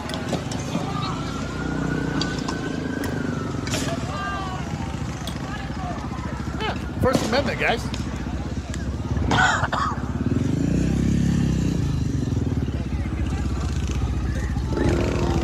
Yeah, it's pretty normal, guys. Don't worry about it. It's just, this is what SoCal thinks is the First Amendment. This is what they do for the First Amendment. What else we got? California, they're prohibited to even inquire about an individual American to know. I'm gonna forego my monologue for now because of this breaking news. As you can see, chaos about to unfold in Los Angeles, in California tonight. There are people that this country can blame. The fact that Joe Biden and Kamala Harris and Alejandro Mayorkas, there you go, and every single Democrat that lied. BJ, you come here and you call me a liar. I am showing you the video right now. Right now, you're watching the video of what I'm speaking of, and you say liar. You think I made this up? Listen. To the people that I'm gonna forego my monologue for now because of this breaking news. As you can see, chaos about to unfold in Los Angeles, in California tonight.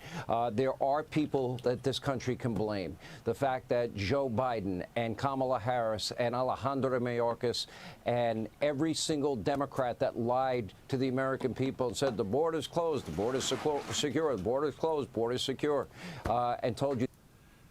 Never forget my American patriots and know why I speak the way I speak. I love the Constitution, but the Constitution is not for the illegal immigrants that are over there causing riots. Not to believe what your own eyes were showing you. They are to blame for this. Hey, BCJ, did you hear him? Did you hear what he said? Listen. Said the border's closed, the border's secure, the border's closed, border's secure, and told you not to believe what your own eyes were showing you. They are to blame for this. Yeah, they told you not to believe what we're showing you, that you can see with your own eyes. The truth is they are the ones to be blamed. That's why you're in here speaking nonsense. Add to that, sanctuary city mayors in blue cities and blue states, sanctuary state governors like Gavin Newsom, they allowed this illegal immigration to get out of control, out of hand, and now you see that off. Oh, Bernil. Salud, my friend.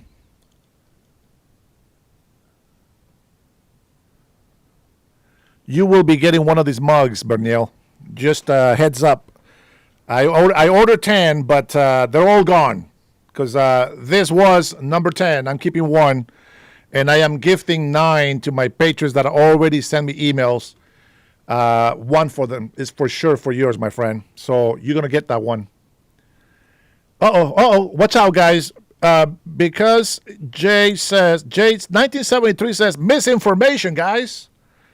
Yeah, this is AI. Officers' lives are in risk tonight, and property damage could be great. Here now with reaction is the U.S. Attorney General Pam Bondi. Pam, we know the restrictions that local police are under, for example, in a sanctuary state like how. They got these guys report my channel all the time, and then I get the notifications that says that I haven't broken any rules. They think that we don't read the policy. They are so hateful to what I say because it's the truth, and it doesn't help them if they're illegal immigrants. You have to understand something. If a family member of mine is illegal and ICE comes for them, they got to go. They're illegal. They know the rules. They got to go. But I'm not going to be the one calling. I know thousands of illegal immigrants here in Washington. Thousands. I know thousands. People forget that I used to be a preacher, and I know thousands of illegal immigrants. What I'm saying is I'm not here to call ICE on them, but I am here to tell the truth every single day in hopes that they self-deport so that they have a chance to come back into this country. You understand? People that have been here for 20, 30 years, they may have money saved up. And they have been able to buy land and make a house in their country, and they can go back to the embassy. Listen, the first time I went there illegal. We self-deported. But now that all the illegal immigrants were kicked out of the United States of America, I want to go back. Guess what? When that time comes, they will be able to have that privilege. And who knows? Maybe by then, they won't even want to come back to the States. That's the absolute truth. California, they're prohibited to even inquire about an individual's status during a routine, course of work. They're forbidden from. I was a truth preacher. From holding illegals until they can be transferred to ICE. Federal authorities, federal agencies. And yes, you guessed it, for the Hispanic community. Are prohibited from commandeering local authorities. We do have the supremacy clause. Okay, I get it. Taxpayer-funded health care, education, and other benefits for illegals in California. We know what Gavin Newsom's going to do. I'm not interested. He's not capable of doing the job. He's too ideologically radical left, and he hates Donald Trump too much. What can this federal government do to protect law enforcement and the people in L.A.? Now, let me see. Let's clarify some things. Here we go. Democrats never said illegal immigrants. No. They just open the border and then pay for planes to bring them into hotels and disperse them throughout the United States so they don't have to be grabbed by immigration in the middle of the desert. Yeah, Democrats didn't do that. You're right. Sure. Somebody said my parents, my ancestors, they said, damn, how far back did you go? They came here to do a business, not to commit crimes. Sweetheart, let me tell you something. If you are illegal in this country, even if you have a legal visa to visit this country, let me tell you right now, if you work and you don't have a permit to work, you are getting deported. You will never get a privilege to come back to this country. That is the law. It doesn't matter if you're a very great landscaper. It means nothing. If you are illegal, self-deport, do yourself a favor. Look after your family. Plan it. Go and do it. Don't put them in danger. Don't sit here and wait for your family to be separated. Don't be like the dummies that we watch at the end of my show with the crime chef. Don't be those people. I'm recording. I'm recording. This is it's my right. It's legal. I'm recording. What do you say? Why are you here? Who are you? Where's your warrant? Where's your warrant? Show your face. Hey, you should put a mask on. Hey, show your face. You guys are the retarded people that go out there and obstruct justice, and they wonder why you get slammed on the ground, why you get arrested even though you're illegal. You cannot work at all in this country if you don't have a permit to work. Capiche? Let me sign into the chat so I can copy and paste some information here for you guys. Listen, if you like my channel, thank you so much for hitting the like button, for subscribing. Thank you all who decide to become members. Some people are not members, but they always put super chats, and that supports my channel. I am grateful for that. Let me go ahead and grab an article here, and I'll put it on the chat as best as I can.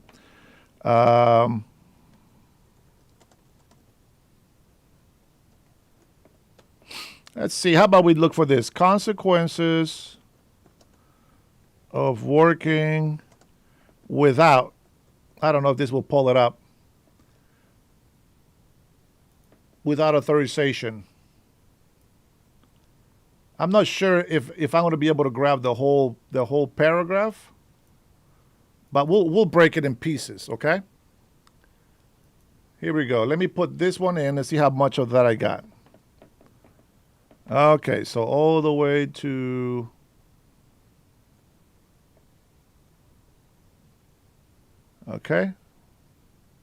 permanent. Okay. There's that half.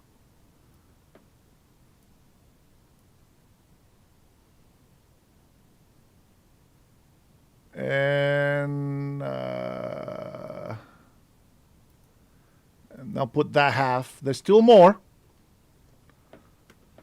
So when somebody tells me that these are innocent people, that they're just here working, what you don't understand is there are laws in this country. See, people that are okay breaking the law by coming to the country illegally because they have a need, because they're poor in their country, that's not a reason to come here. You know how many billions of people throughout the world are poor and starving? We do not have the capability to have everybody in here. We do not want to be a third world country. So if you say, Liquid, that's nothing. Berniel has done way more than that, brother. That's why he's the boss. he is a business guy. That is the main thing, guys, that nobody should be able to lie to you and make you feel sorry. If you are here and you decide to work illegally, you will be deported. It's just a matter of time. It doesn't matter if you've been here for 30 years, 40 years. The fact is, you cut the line. Other people that are waiting the legal way are being set behind and farther and farther and farther backlogged because of people that cut the line. Civic, I believe you, and I agree with you, but the best people on earth cannot be here illegally. President Trump just said, okay, if you buy a gold coin for $1 million, what is the requisite or the requirement that is given besides paying $1 million for a gold coin that tells me that these people, well, they're not going to be on welfare. We want that person here. What else has to happen in order for that person to be here? Okay? It's not nonsense. It's called the law. This is a country of laws. There is a law that you cannot come into the country illegally. There is another law that says you cannot work without permit or authorization. I just put it on the chat. There is a law that says that you cannot commit fraud and use fake information to be in this country. There is a law that says you cannot commit fraud by using American or legal Americans and residents of this country in order for you to open bank accounts and business and credit cards, etc. There are laws that you cannot break. They are all punishable with deportation. And some of them give you a due process to find out how long you're going to be spending in jail before you actually get deported. So the best advice that I can give you, and people keep saying, Dennis, why don't you just go back to Honduras? Because I'm an American citizen. And if I didn't have the right to be in this country, I would. But I have choices. I have a privilege that allows me to have a choice. And I'm not going to allow any jealous, envious, hateful person to dislike the fact that I have that privilege. I have earned my privilege. And I prove it every single day that I get behind this microphone and that camera right there. What do I say on my show? You call me brown noser. You call me coconut, which means a brown man trying to be white. You're being racist. I let it go through. I think it's funny, whatever. But I have my limits. But I stand here and I tell everybody every single day, love, respect, and honor the United States of America and its countrymen. See, that's the difference between me and a lot of the people that come in here and hate me. I respect the law because I believe this is a country of laws. And that's why we have order. Do we have gangbangers? Of course. You know, instead of trying to get all these gangbangers from other countries, instead of fighting drug dealers from other countries, we could be getting rid of gangs here in California, South Central, Compton, Long Beach, Fullerton. Shoot, Anaheim is horrible now.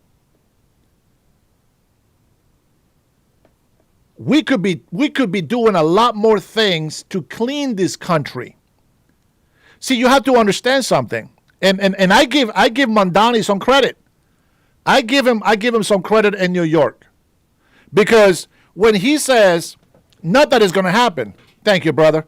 Not that it's going to happen, but he says we're going to increase 2% on the rich people. Okay, I say that's a bad idea. But his idea behind it is this. Well, by them paying 2%, listen to this, by them paying 2%, they're going to have a better way of life because we're going to be getting rid of this and getting rid of that and this and that. I agree if it's all Americans. But we have a possible 50 million illegal invaders in this country. I always count 21 million minus 2 million that have been deported, 1.5 million self-deported. Those people will be able to come back. The other half, no. And the other 19 million people that are here illegally, according to my number, they got to go. And I hope that when we run for office and we run on immigration reform, that we are able to grab every single person that has been pushed back from the year 2000 and below, every single person that passes a criminal background check here in our state, I will fight so that they are allowed to at least get a green card so that they can go and visit their families back in their country, so they can finally be able to be free and go back and forth. They will have to pay a hefty fine. But everybody else has to go. Period. No more sanctuary cities. Sanctuary cities may have had a right idea, but they're protecting criminals. Not just illegal criminals, but criminals of the system. Thieves, rapists, murderers. Those kind of people are the ones they are protecting. And that, my friends, is wrong. And I can guarantee you that President Donald Trump wouldn't even be that crazy with immigration like this, being deportations, if they didn't open the border. And if the sanctuary cities gave up all the criminals from jail. He would not have to go and do raids looking for people at their house, looking for people at their business, at their workplace. Which, by the way, again, it's illegal to work if you have no permission to work. I'm sick and tired of hearing this. Oh, but they're only here to work. They can't do it. It's illegal. I gave you guys in the chat. Working without authorization in the United States carries a severe consequences for non-citizens, including visa revocation. We're talking about the people that come here as tourists and they decide to work. They're screwed and they don't get that visa back. They get deportation, accrual of unlawful presence leading to reentry bars, 3 to 10 years, may be permanent. And ineligibility for future immigration benefits like green cards. They will never, ever be able to have a green card or even get even a slight chance of becoming an American citizen. Employers also face heavy fines. They're supposed to, but they're not. And that has to change. I'm going to tell you right now, if it's God's will that I win the governorcy next year, well, 28. If it's God's will, watch what happens when we start implementing the law that is already in place.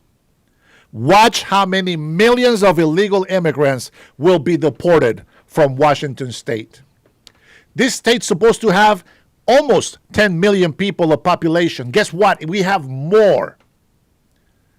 The traffic in the last couple of years has more than doubled. It looks crappy like California traffic. It's like driving from Anaheim all the way to Hollywood. It's crap. It doesn't matter what, if you take I-5 or the 710, it doesn't matter. It's crap. Too many people. Housing so expensive. Virgil, I lived in Cali, bro. Tell me what I'm wrong. Go ahead, post it on the chat. Let's talk about it. Wait, somebody's birthday?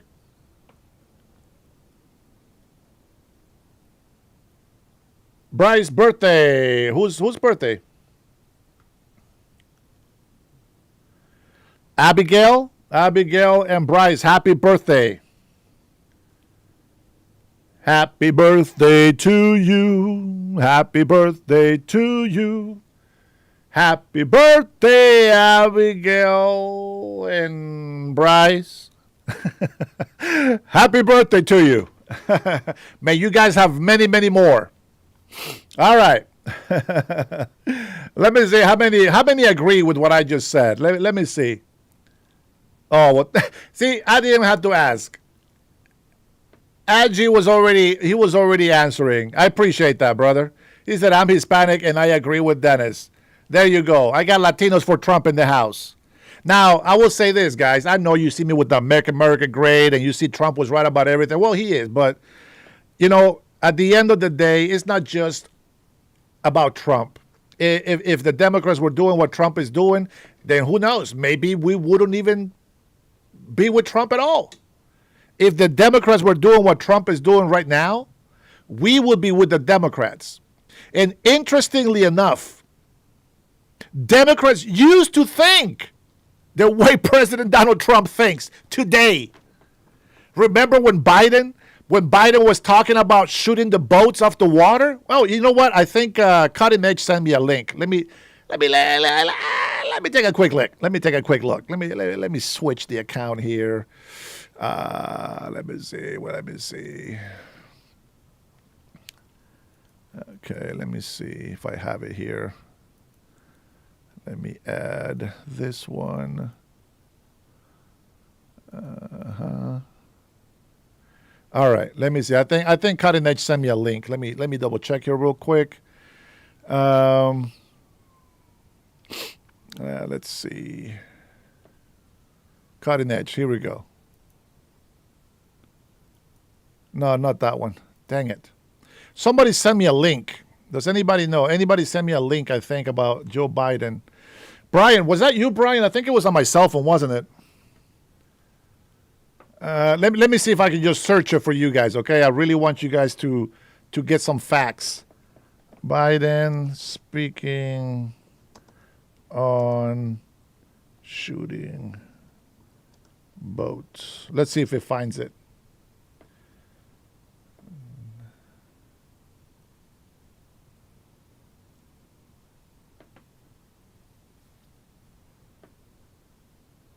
No, I don't have it on there. Oh, here we go. I think it's this one. 1989, the year that I came to the States. I think it's this one. Let me see. Let's go after the drug lords where they live with an international strike force. There must be no safe haven for these narco-terrorists, and they must know it.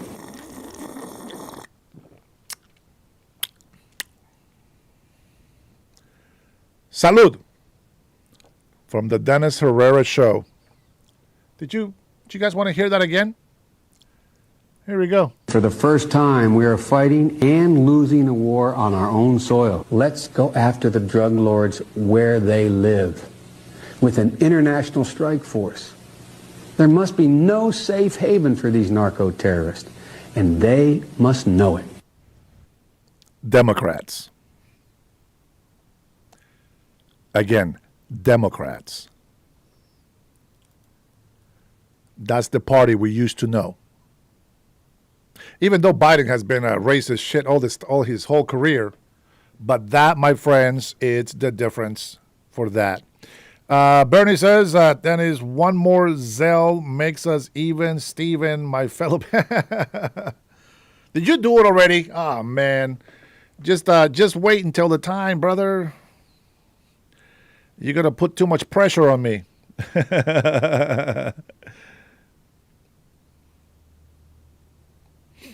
And don't worry, man. I am saving money for it too, man. We're gonna need to get flyers and the whole thing. I gotta drive around and I gotta drive around and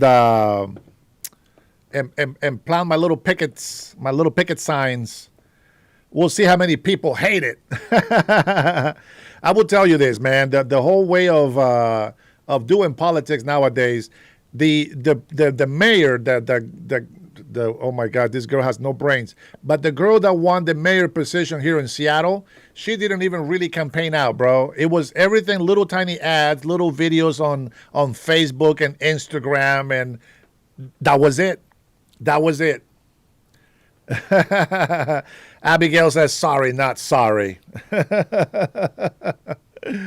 Ah, man, but isn't that crazy, though? Let's see. Hey, Dennis, December 19th, that's when the Department of Justice must release the Epstein files. Everybody asking for the Epstein files. Now you know when that is being released, the 19th. According to a historic law passed by Congress in November, but for survivors of Jeffrey Epstein's sexual abuse, the fight for justice is not over. Many are concerned that the federal government might protect powerful people from accountability and redact the identities of those named in the files. You know what I find very interesting, and I'm not going to say that the victims are not really victims, but I'm going to say this. All those girls that they show on the pictures were smiling, and they were in the videos were dancing and having fun. But now that they're trying to go after these Epstein files, which of course we know a lot of Democrats are going to be implemented in there, but now it's like they take a picture with a, with a bad face. Now they're victims.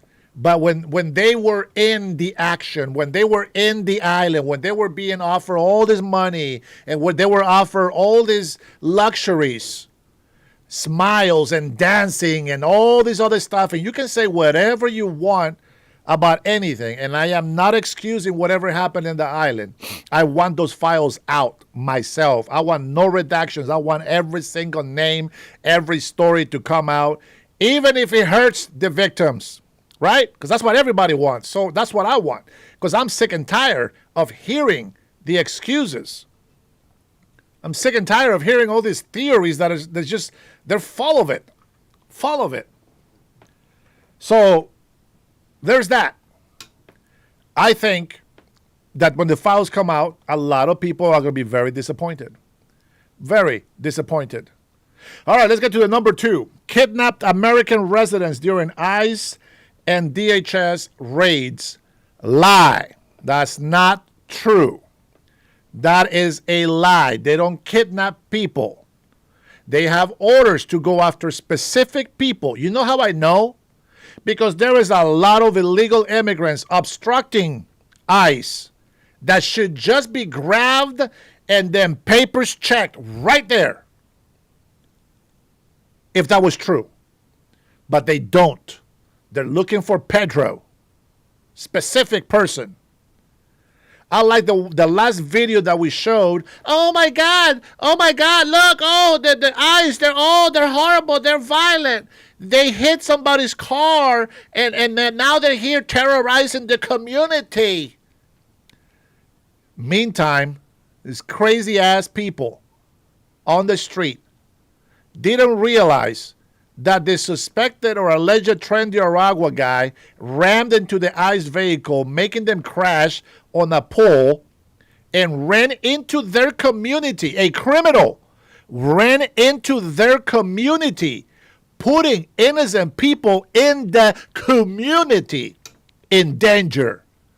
But no, they're out there, ignorant fools. Their emotions are conflicted. They're confused. They're reacting to somebody screaming, oh my God, oh my. Shut up.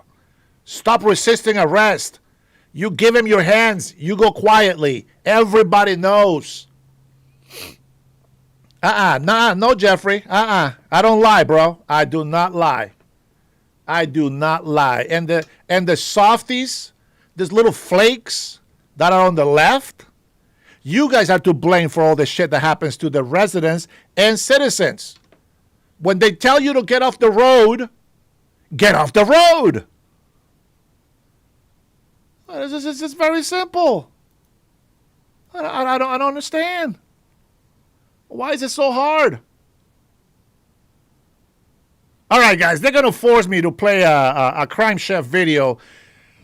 Let's call it halfway through. Let's get a Crime Chef video on here, and let's point out exactly what these citizens do wrong.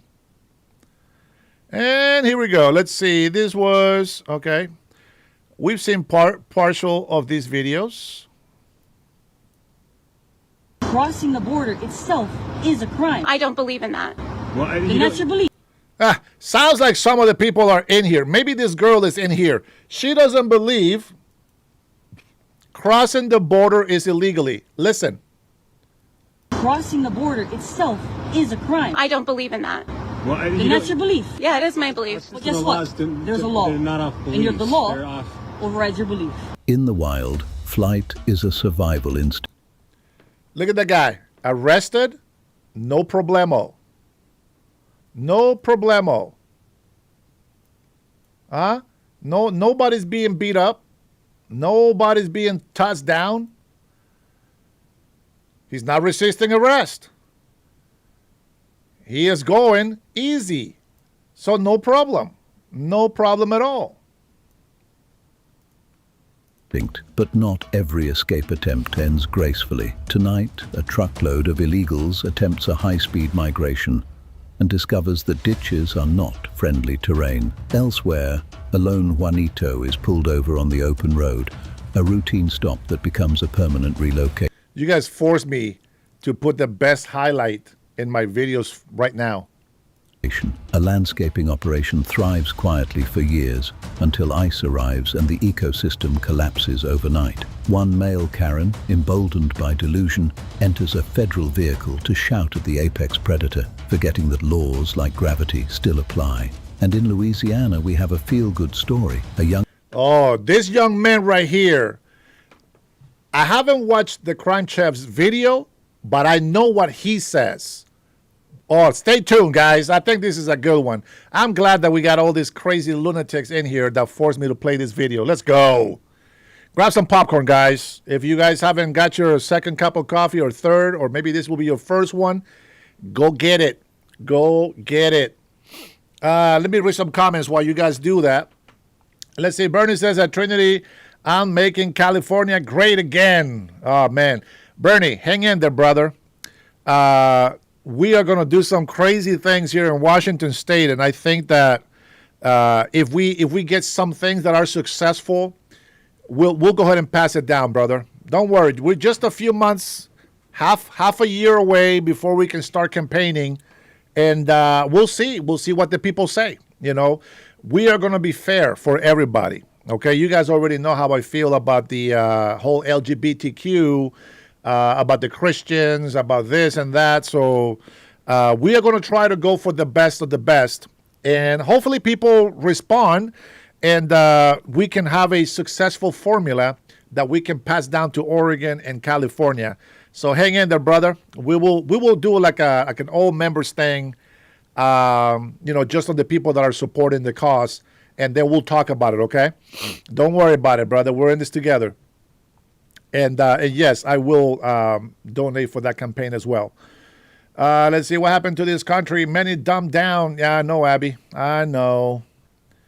Let's see. They don't believe it. Educators have failed our children. Yep, that's true. I mean, I'll tell you what. I give hats off to Trinity that I know for sure. She homeschools. And there was somebody else in the chat in here. I can't remember the name. Sorry about that. I talk with Trinity all the time, so that's why I know my sister very well. Let's see. Carolyn Levitt's sister-in-law was targeted. No, she wasn't targeted. She was grabbed because she dropped the ball. She should have gotten that paper a long time ago. So I don't make excuses, guys. There is illegal immigrants that have had their kids grow here. Their kids serve in the military. Okay, which is great, but that doesn't mean that they're going to give the parents papers. It is only the person that is serving that gets those papers guaranteed. They should have gone to court. You should apply for a residency and a citizenship for their parents for decades, and they didn't do it. That's their fault, their responsibility. My love and gratefulness goes to the soldiers, but we don't make the laws. We have to follow and obey the law. That's a big difference. I can tell you, if they get deported because the kids are adults serving in the military, most likely they're going to be allowed, you know what I'm saying, to come back. But the fact is, they need to be deported. Why? Because everybody that's watching need to get the message. It doesn't matter what position you have. If you committed fraud, that is a reason to lose your green card, citizenship, etc. Well, not citizenship, but green card. And any other crime that you commit can even take a naturalized citizenship. So they got to be really careful with that. And if they don't behave, I mean, the best case that they brought into the court on the hearing where they were trying to ram Kristi Noem was a crackhead that is a veteran. Got deported. Like, what the hell you want me to do with that? Like, what can we do? No, Boblin, I am an American citizen. They can't do that no more. Plus, I am fighting for this country. You see, the difference is you guys are not fighting for this country. I'm fighting for this country. You say, deport you. Why would you deport me? You are the one that is supporting illegal immigrants. So now you want to put the law in play? Now you want to respect the law and say deport people? How hypocritical are we now? Very interesting. Oh, I love to turn tables on people. So you're defending illegal immigrants, and yet you see here saying, we're going to deport you. Is that right? Uh-oh, angry grandpa's here. Everybody just ignore 90% of his comments. You know he's probably half drunk by now and probably very angry. We are going to hope that he took his medicines today so that he can be nice on the chat. Welcome, the Zinc Roofer. Omar, I see you, little brother. God bless you. It's good to see you in here. All right. I hope that you guys had a Quickie Mart 24-hour opening. It's not American. All right, guys. Enjoy the Crime Shift video. Here we go. An American business owner sees a massive increase in customers as illegals who are stealing his clients are no more. And that's just a glimpse. They asked for more ICE arrests. This video delivers a Crime Chef record. So subscribe now because we have 3 more years of this. Nice. Oh my God!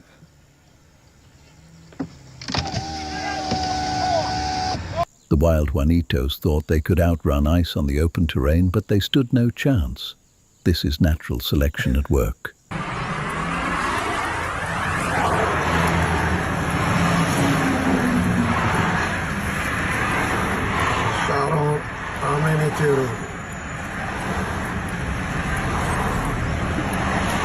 This Juanito's days of living off American taxpayers have come to an end, and he must be reunited with his homeland.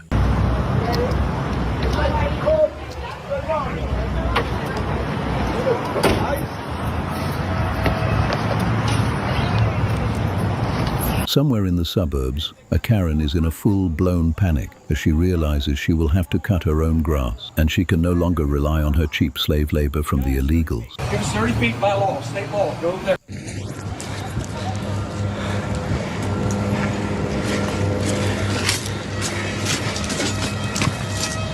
The illegals are attempting a bold escape from ICE. This is much riskier than self-deportation.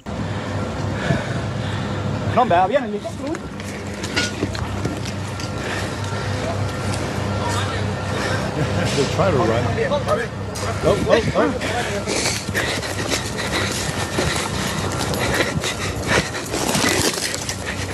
¡Vámonos!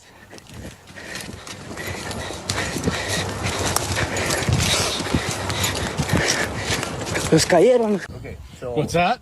You're following, you're interfering with... Bro, you got a fucking... with a fucking scope? You're such a fucking... Get the fuck out of here. This male Karen showed his bravery by deleting all his social media accounts today. This male Karen should have probably done the same thing because he was just arrested for threatening ICE agents on social media. I post updates like this daily on my Crime Chef Facebook page. Bro, I don't care. I don't care what you say right now. I don't care. Okay, I don't care. I know my rights. You do not have jurisdiction over U.S. citizens. Get out. Leave our state immediately. Yeah. They can't arrest your ass, even if you're a citizen. So don't play that stupid game. They're federal agents. They think ICE is just some immigration thing at the border. They're federal agents. They will arrest your ass. They will take you straight to jail. And then the police officers can deal with you. But you can still get arrested. They just can't hold you in prison.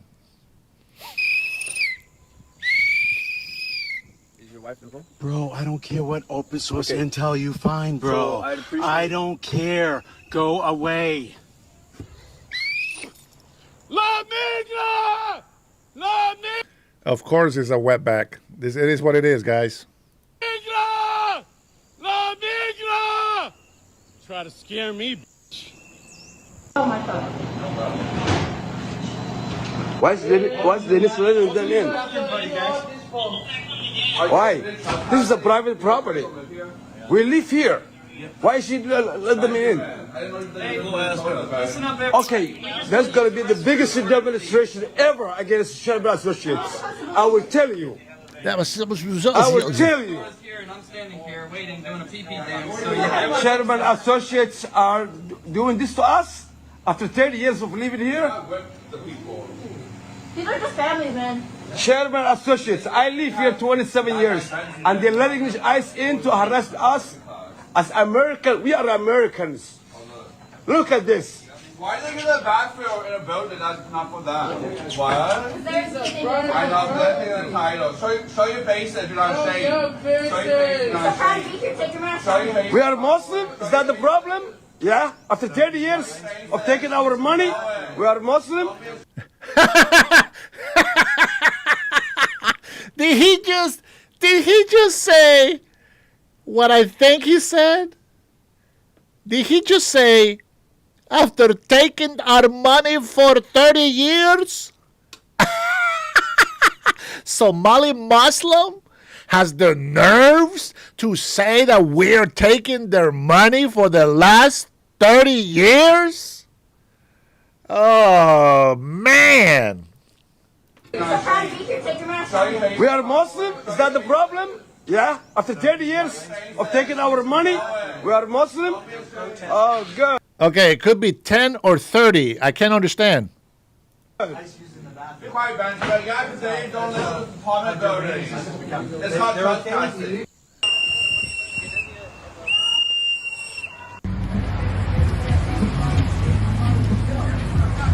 I'm a U.S. citizen, bro. What the heck is going on right now?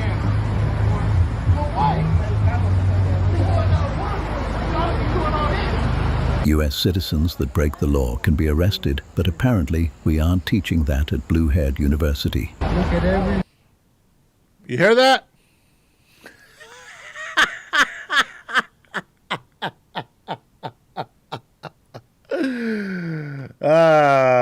One more time. US citizens that break the law can be arrested, but apparently we aren't teaching that at Blue-Haired University. Look at everyone. There you go. Trinity.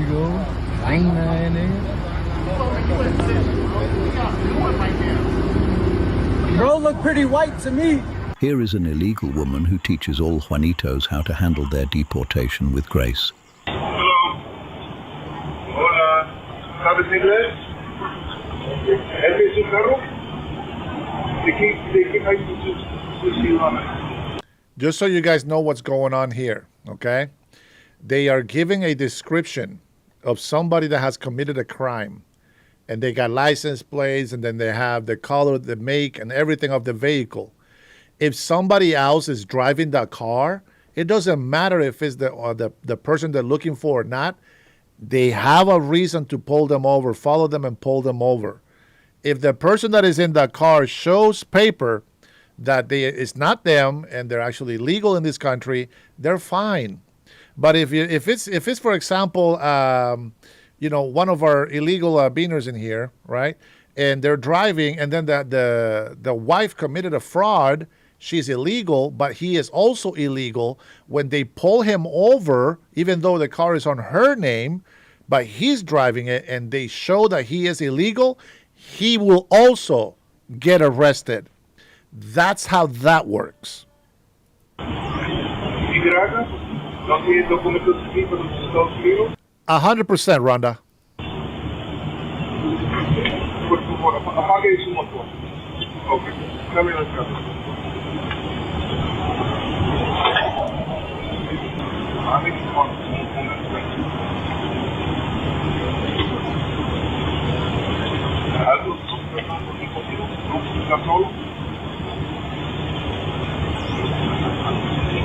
¿Sus llaves quieren estar dentro del carro o contigo?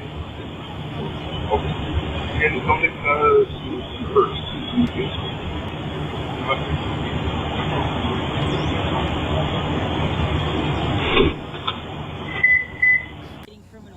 Detainers were sending to the jails are not being They're honored. not being honored. These criminals are on the street. If they In let 3 days, we picked up sex offenders. Would you want to be near a sex offender? The Yes or people, no? of course not. The people I have seen you pick up are not sex offenders. They are family. You're seeing people that are just publicized in the media. This is a direct result of leftist media brainwashing on the low IQ Karen population. Maybe they are victims. Don't you? In the media, I do this every day. I know their names. Don't you? Okay, so we grabbed one today. She knows their names by asking them, "What's your name? What's your name?" That's not vetting. You don't know where they come from. You don't know what they've done. See, people that sit here and defend this thing, it's just crazy. Crazy. That's not how it works. That's not how any of this works.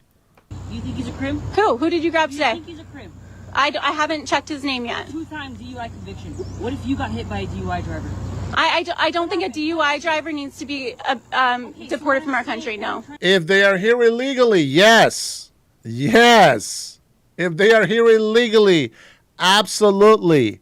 And if they kill somebody, they will spend time in jail first and then they will get deported. That's exactly how that works. If you got felonies, if you get DUIs, you do not get the right to have a green card. You never will. You got to behave. You got to respect the law. You got to obey the law. I'm giving people good advice, man. I'm trying to help people out. These people don't help me. Help you. Come on. Until he kills somebody, right? Everybody we do is non-crims. I think this is how you guys convince yourself that what you're doing is okay. No. This is how you sleep at night. Understand. So this is a person that does not vet, does not know where these people come from. They look at a 70-year-old guy that has been raping their grandkids. She doesn't know. She doesn't know. She just sees an old man. Oh, my God, he's innocent. How dare you treat him this way? No, if he has committed the crime, he needs to pay. Period. Age doesn't discriminate criminals. That is crazy. Why would you defend people you know nothing about? Crossing the border itself is a crime. I don't believe in that. And that's your belief. Yeah, it is. Oh, you don't travel here? I don't see him on the chat. Where's he at? Where's he at? You don't travel, bro. That's my boy, bro. Ah, there you go. There you go. That's my boy, man. Don't be making fun of him.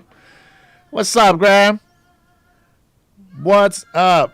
Oh, my God, dude. What's up, bro?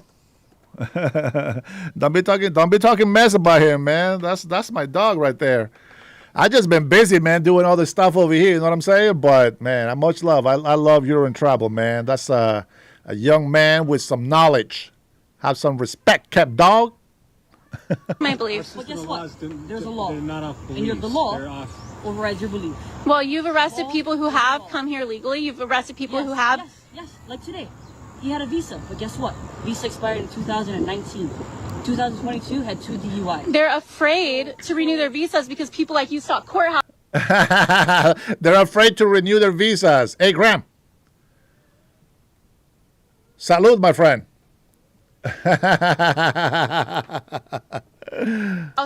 Case in point, we are behind a courthouse. Afraid? Behind a courthouse. You're not casing a courthouse. There are 6 vehicles here with 15 officers behind a courthouse. I feel sorry for this agent, but she needs to learn to not entertain conversation with the Karen species. It's a bottomless pit of wasted energy. Now we check in on a business owner who is being questioned by ICE because he hires illegals. Is that your business? You know, I should take that advice, but unfortunately, in the live show that I do, I have to explain to people over and over. It doesn't matter what facts I show them. They're always going to say is lies. They're always going to say is this and that. But the bottom line is, come on, it's right there in front of you. Let's go ahead and take a listen to this next 2 because I think this one is questioning because he's hiring illegals. But the next one, the next business owner is what I want to hear. Is that your business? That's my business. Okay. Can we have them come out? Can we have them, whoever's in your business, come out right now so we can find our guy? We're checking that vehicle out, and we thought it was you were the owner of the vehicle. Okay. So now you're not the owner, so we're looking for the owner of the vehicle. No, that's fine, but we're looking for the owner of the vehicle that you put the stuff in. I don't know whether he. Okay. Well, he's got to be close because he drove over here in it because I watched him drive over here. Oh, we saw him, right? Yeah, so.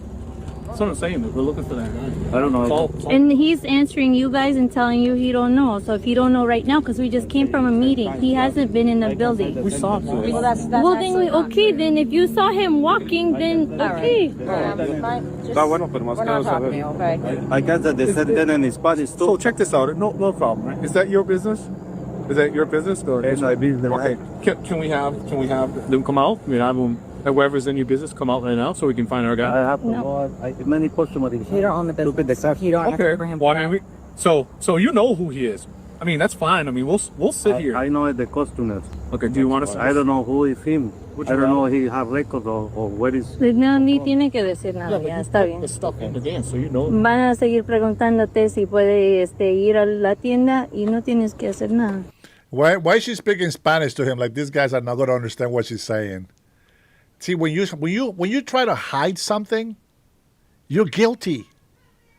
When you try to do that, you speak in another language thinking they won't understand, you're hiding something. If you get caught harboring a fugitive of the law, you will pay for that. And you better be very careful on how you conduct yourself with the ICE agents. She wants to go to the spot. Then they have enough. Está bien. Si ellos quieren esperar aquí, pues déjalos. That's fine. You want us to stay here, and your customers will see us here. Well, I don't know why you guys are staying here when he's telling you he don't even know where to do this. He does. He put the stuff in the van now. Because he does that for all his customers, yo. I saw other customers he didn't put stuff in. Okay, well, all right. Well, what? Like you're just lying. We're just trying to resolve. You're the one that's getting agitated, yo. That's it. Man, I mean, maybe this is a guy that should be getting arrested. I don't know. But there's a lot of people that haven't deserved to been get arrested that have been getting arrested in the last couple of days. How about we do this the benefit of the doubt, right? We get the guy. Why did she give... Well, we asked for the guy's name. You didn't even give it to us. So how do we even know who...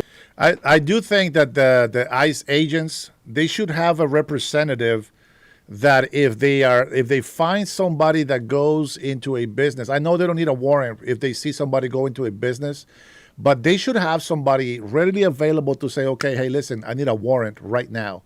And there's got to be an immigration judge available right there and then to sign that warrant right away. Just fill out the name of the business, address, sign, and boom, fax it, phone it, whatever the hell you got to do.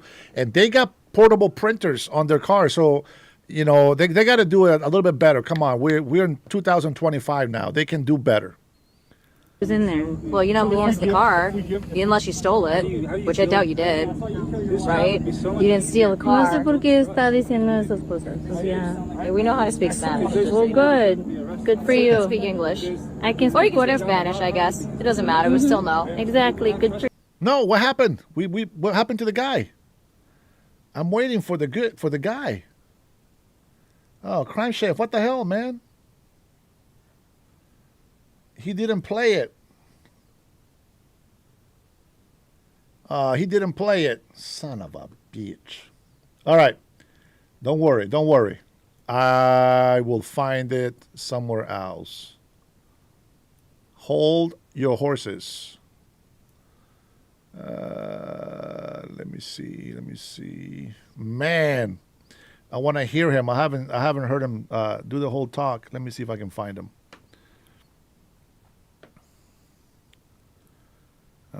Come on.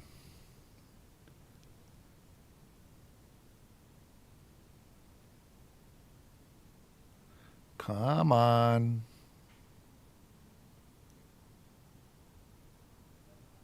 Maybe on the shorts. I will find it.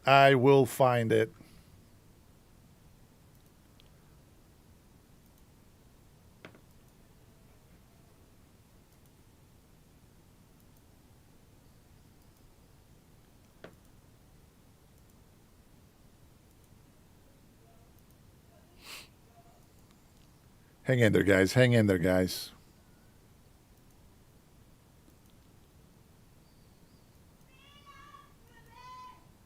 Uy, sol.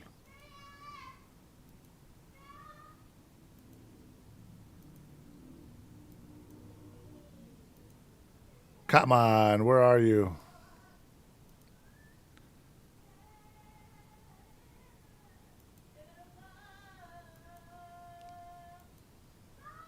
I'm trying to find it, guys. I'm trying to find it.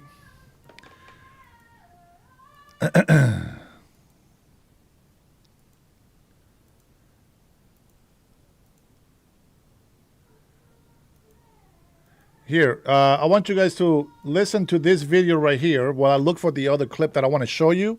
But I want you to listen to what this lady says, and we're going to jump into the issue of transgenders.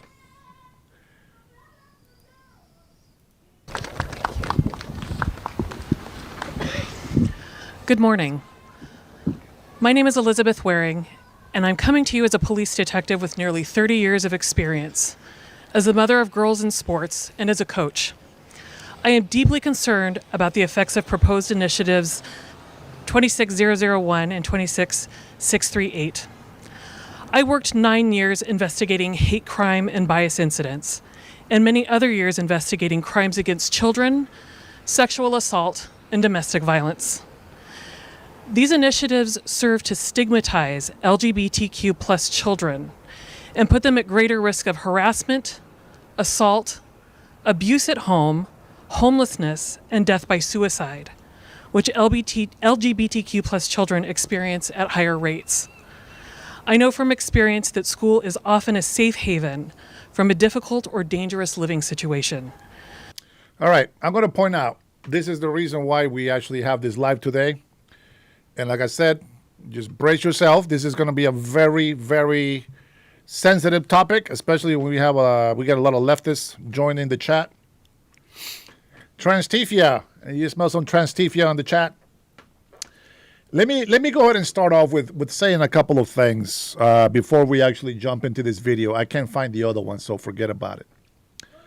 Number one of the things that I would start telling you is back in the early 90s, there was talks about gay marriages. And then there were talks about being able to adopt, because two men cannot have a baby and two women cannot make a baby either. So they were trying to talk about adoption. The argument was that they were not going to teach them to be gay, that they would just, if that's what they did, that's what they did. But I argued that if they were allowed to adopt, the most logical assumption that we can make is that if a gay couple adopts a child, that child will grow up to be gay. It is very simple. Would they be happy? Probably not, because they're not meant to be gay. You see, if a person does not have the chemical imbalance to be attracted to the same sex, and they just think that it's a thing to do, eventually they will realize that they are not happy with that choice. They thought it was the right thing to do, but it isn't. And so here comes the issues of suicides, etc. So I was always against it. I was always against gay marriage, because I always believed that marriage is just a Christian or a religious thing that you do before God. Well, God calls homosexuality and sexual perversion an abomination. And so, I was against it. But then what happens? That went through, it got ignored, and then now you have gay people that adopt children. Not only that, but because gays and lesbians wanted to feel accepted, when the bisexuals came out, all of a sudden, that is one more letter to the alphabet. And then, well, if you accept you because you're a man that is attracted to a man, well, why can't you be attracted to both? And okay, listen, it's a mental perversion. I get it. God's going to judge you, not me. We can get along. I have a lot of gay friends. I don't have a problem with that, but I draw my line there. I don't care what you do with your personal life. I don't know if you like the pinky or the thumb. I don't care what you do with yourself. Indoctrinating the rest of us to believe that what you do, it's good for everybody, I do not tolerate, do not accept. I had a big issue with the social democrat that was the mayor of Seattle. Why did I have a big issue? because they have parades. The whole month of June, they have gay parades. And they're out there with ding-dongs. They're out there being perverted. It's disgusting. It's nasty. Very dark, sinful, demonic behavior. It's horrible. And the moment that Christians have a concert, they go over there with a transtifia and start throwing balloons with piss. And there's mothers and fathers with children listening to the Christian concert. So wait, why are they allowed to be violent against Christians and not the other way around? I don't play that game. I don't play that game. So the mayor of Seattle comes out and just condemns the Christians. Oh, their hateful behavior. Oh, the far-right conservative Christians. No, bitch, you like sex with men. I get it. But that's not the way it needs to be. Keep that in the closet, man. You guys don't get to see what me and my wife do. That's none of your business. Keep that keep it at home. Keep it behind closed doors. Let's be an adult about it. So I am 100% against transgenderism. Anything after bisexuals, I am 100% against. Do I think we should bully them? Of course not. They're human beings. They're mentally distorted, but they're still human beings. Will I give them rights to try to indoctrinate my children? Which they won't, because I talk to my children. But there's a lot of children out there that are weak.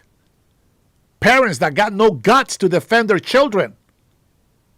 I'm the kind of father that will go to school if somebody dares to put a hand on my kids.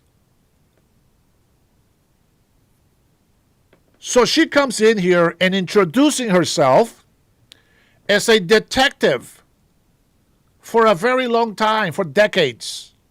And she says that as a coach, as a mother of an athlete, she understands.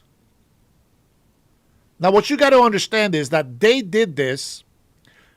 You guys may have seen the video. I went to a meeting where we were going, yes, on Proposition 26001 and 638. And that proposition is that we want no men in girls' locker rooms. If you're a trans woman, you're a man, and you need to use the men's bathroom. And they do not need to play with girls in girls' sports. So we're not accepting this transgender bullcrap. Unacceptable. And so she comes in here and tries to make people think. Well, let's listen to the rest of her talk. Children must be able to confide in safe adults at school. What she is saying right there, just so you know, is that the kids can say and be counseled by teachers at school, and they don't have to tell the parents about it.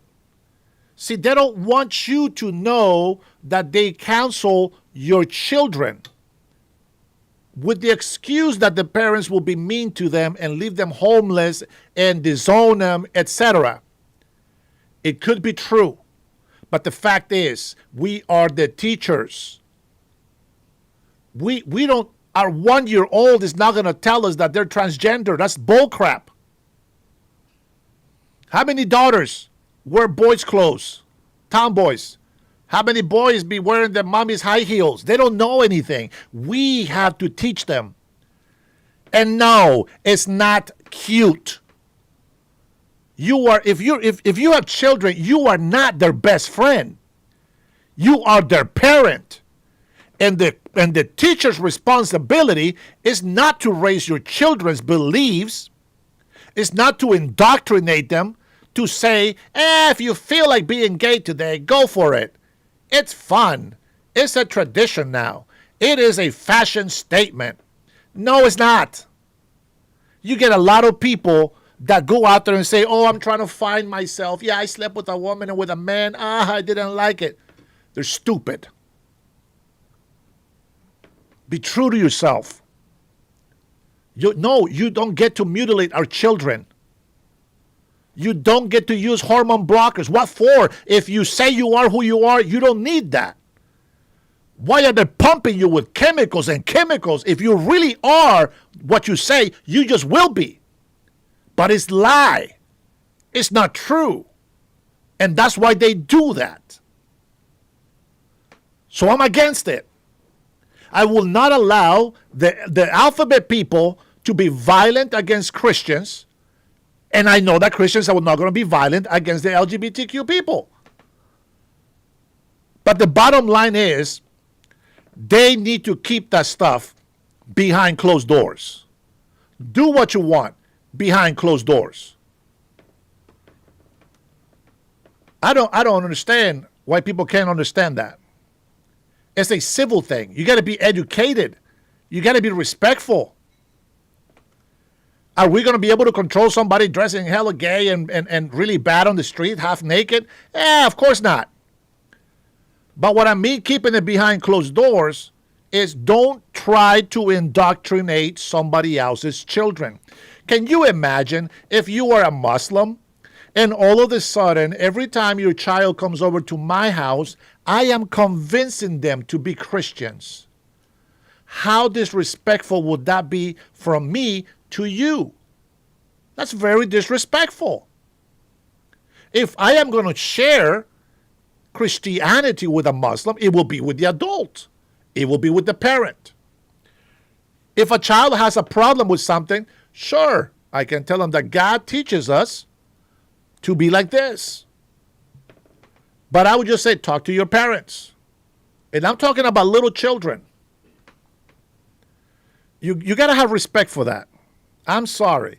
If you talk to teenagers or children at a Sunday school, hey, they went there for a reason. But you don't go to school to be taught a religion or a sexuality or transgenderism. That should not be in school. There's two genders. Biology is not confusing. There's males and females. And that's it. Yes, I know there's sometimes people that have both genders. Well, they get to make a choice, and that is the exception to the rule. But everybody else should be who they are. Stop pretending to be something you're not. Our bodies are made different. I know my wife can probably beat up a lot of men, but when she goes against me, she can't do it. No, she just can't do it. A lot of men can't do it. But let's go ahead. Let's try to stay serious with it. Let's see what else she says. And have a place where they can just be themselves. At home. I recall many times teachers and school counselors have been a primary support person for a child at risk. And my heart would be broken for them if they were forced by an unjust law to report a child's private information, even. Okay. She has been abused in her childhood, just so you know. It's logical. That guy behind her, that tall blonde dude right there, that's a guy. And I don't care how much makeup you put on, that's a guy. You don't fool nobody. There's a female right here trying to be a boy. Actually, I think that might be a boy trying to be a female. Okay, that one's a little bit harder to think. This one on the right is a lesbian. The Mexican right here on her left is gay. That one is a lesbian. And I don't know what the other ones in the back are. Sometimes you can tell these people. But she's playing the victim. She's been hurt when she was a child. She needs counseling. She needs to forgive in order for her spirit, for her soul to heal and understand what she needs to do. If it puts a child at risk of injury. This initiative makes no exceptions for circumstances where there's a history of abuse in the family. This is something I know very well. There you go. Proposed Initiative 638 would force girls to prove their sex before participating in sports, including being compelled to expose their genitals to an adult if they don't have other documentation. That's a lie. So she says she's a detective, and I'm going to tell you right now, if she's a detective, she is the stupidest, retarded detective I have ever seen in my life. How many of you have played sports or have had a child playing sports? You know what I had to do when I played football and soccer and basketball and every other sport? You know what that is? That's right. My pants go down. They got to check los huevos, the cojones. And the doctor has to and do a physical and examine the testes. That is a process. That is a procedure for a physical that any guy or girl that is going to play a sport has to go through. Obviously, females are a little bit different. But all boys have to do it. It is just stupid what she's saying. Not only did she say she's a coach and that she's also a mother of an athlete, she should have double knowledge that they need to do a physical exam before they can play the sport. Guys, they lie to us. They think we're stupid. See, they play on emotional people, but we're common sense. We know because we were there. All they're asking is, if the physical says that you're a female, you use the girl's bathroom. If the physical says you're a male, you use the man's bathroom. Locker room. You have to keep the genders separate. It's for the safety of the girls and the women. I'm surprised the feminists don't come out and defend this issue. It's unbelievable. This requirement would disproportionately affect children who don't have documentation or regular access to a physician. If they don't get to play sports. I guarantee you that right now. In addition to violating a child's dignity, I believe there is a high potential for sexual abuse under circumstances such as these. According to the CDC, nearly 1 in 4 girls experience sexual violence before the age of 18 in this country. And with that statistic, they want to have boys in girls' locker room. Tell me that makes sense to you. What are you guys talking about here? Let's see. I forgot about the physical. Dennis is correct, says Kennedy. Prostate exam. He is 6'5". No, I'm 6, almost 6'1", 6'2" with the shoes. He actually shot. When you enlist into the army, that's another one. God expects us to deal with earthly problems. Yes. Tanya, yep, is a narrative. Yeah, Rhonda, I don't doubt it, sweetheart. That is a DEI, absolutely. She has no brains. And the worst thing is that she comes in here using her title as a detective for decades. She didn't detective down there. Maybe she doesn't have boys. Maybe she doesn't know what a boy is. That's probably why. Andy says, never happened to me. Rugby in 1970. Well, I'm a 90s sports guy, and we had to get a physical exam. And yeah, we had to cuff. I got to say, the doctor's hands with the gloves was always warm and very nice, very comforting. It just kind of, tucked them right in there, and it felt comfortable. I don't have a problem with it. I questioned myself. Maybe I was gay. Who knows? Yeah, it turned out to be straight. Abby said, absolutely. Men and women are always using their respective bathrooms, as they should. Now, I want to tell you a little story that happened to me when I was down in Honduras. I think I might have told you guys. If you're my members and you've been here with me with the beginning, you probably heard of this. Let's see. Paul Salsi says, Dennis, what do you call a gay dinosaur? Megasaurus. That's too much, bro. You're borderline from getting evicted from this chat. You dirty man. Becoming a trans person means we are going to give children surgery and hormone therapies. You can't just decide to be trans. You have to have surgeries and hormone. That's right. And if you have to have that, then that means that you're not. That means that you're not. If you are able to shrink that little wee and then you create another, a gash, they say, then yeah. But if you can't do that, no, you're not. Stop it. And I'm going to tell you, it really is a spiritual battle. See, Satan hates us in the womb. He tries to kill us before we're born. This is why abortion is so popular. Now, people don't think about this, but you got to understand this. Angels don't have genders. They're neither male or female. And because of sin, we are so separated away from God that our bodies and our spirits are struggling to find out who we really are. And if we don't seek God, if we don't listen to the gospel of Jesus Christ, if we don't ask for forgiveness of our sin, if we don't accept Jesus Christ as our Lord and Savior and ask the Father to forgive you your sins, you will never, ever understand why you have those temptations and those bad thoughts.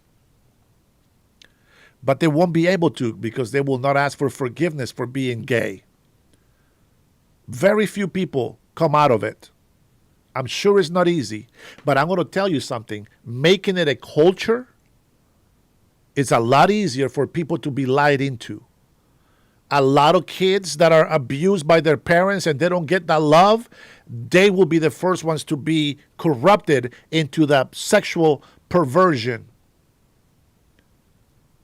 I get it, guys, that, a lot of people throughout the world, you like pornography, I get it. Some people have those perversions. But the Bible's very clear. And see, not everybody believes in the Bible. This world is going to be burned. It's going to be burned with fire from God.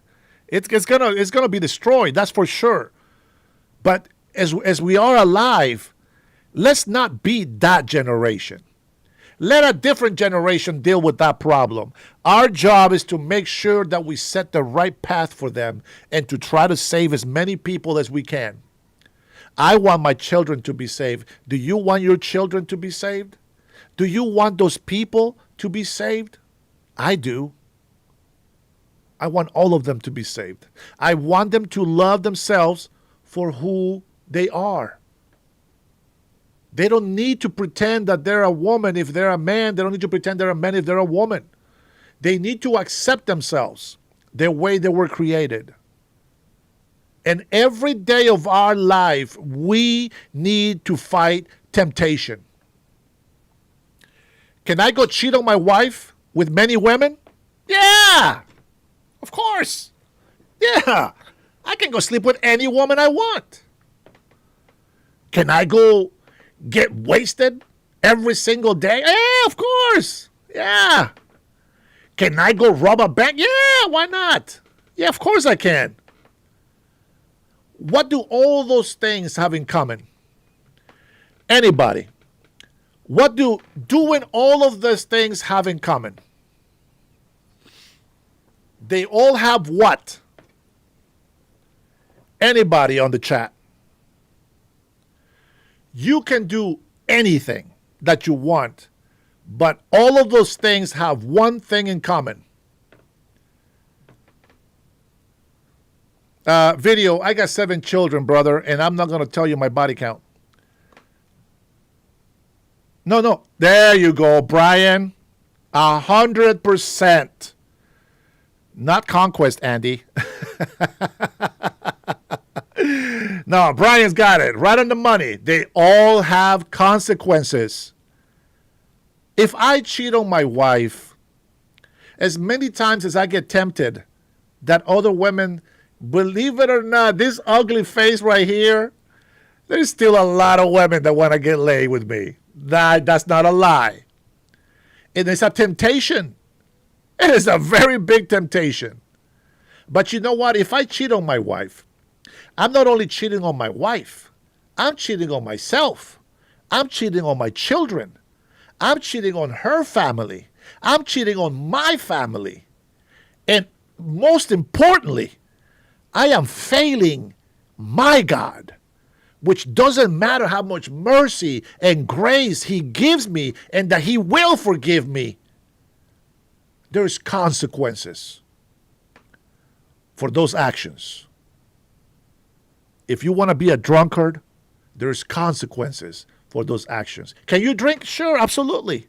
Yes, you can. I will have a couple of beers with you. Of course you can.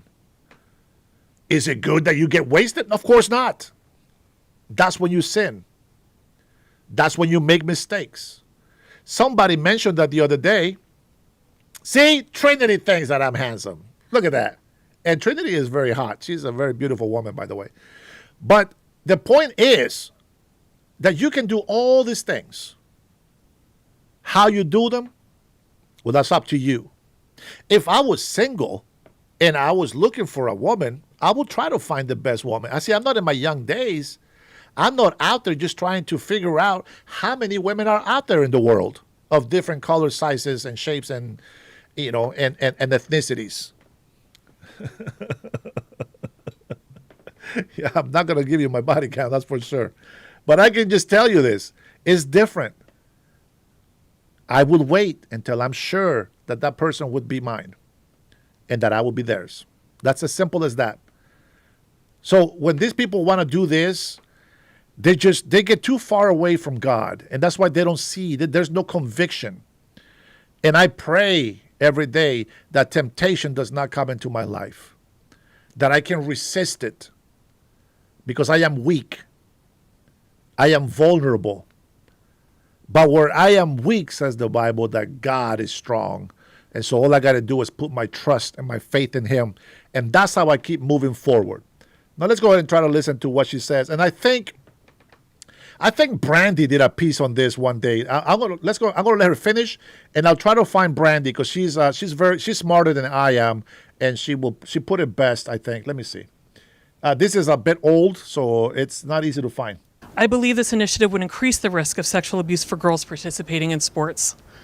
Sexual predators often set themselves up as authority figures to give themselves more power and access to their victims. The net effect of 638 would be to reduce participation in sports by children who would benefit greatly from experiencing leadership, teamwork, and personal growth. A physical examination is not something I would put my child through, and I believe many other parents would make the same choice. I touched on that, didn't I? Rodrigo, why? See, you guys show your faces in here, bro. You guys tell on yourselves. You guys tell on yourselves. If you guys are perverted, bro, that's okay. That's you. But don't tell everybody else that you're disgusting. Rodrigo, keep that to yourself, bro. Don't do that to yourself. All right, I'll tell you what. I found Brandy's video. Let me put mine away. Don't get too excited, Rodrigo. I'm talking about putting away my video. Don't get too excited. You nasty. You McNasty. All right, I'm going to put mine away, and I'm going to bring Brandy's out. Here we go. Lie that keeping boys out of girls' sports means that on site kids are just going to have to drop their pants to prove their gender or be subjected to invasive physical examinations. I want to focus on one of the people who spoke at this WA Families for Freedom press conference. Let's allow her to introduce herself. Listen to her. My name is Elizabeth Waring, and I'm coming to you as a police detective with nearly 30 years of experience. I am deeply concerned about the effects of proposed initiatives 26001 and 26638. I worked 9 years investigating hate crime and bias incidents, and many other years investigating crimes against children, sexual assault, and domestic violence. So that is, as she described herself, a police detective. Her name is Elizabeth Waring, and after that press conference, she was further identified by media outlets as a Seattle police detective. So here you have a longtime Seattle police detective who is at this political press conference, and she is going to oppose the two initiatives. But she did much more than that.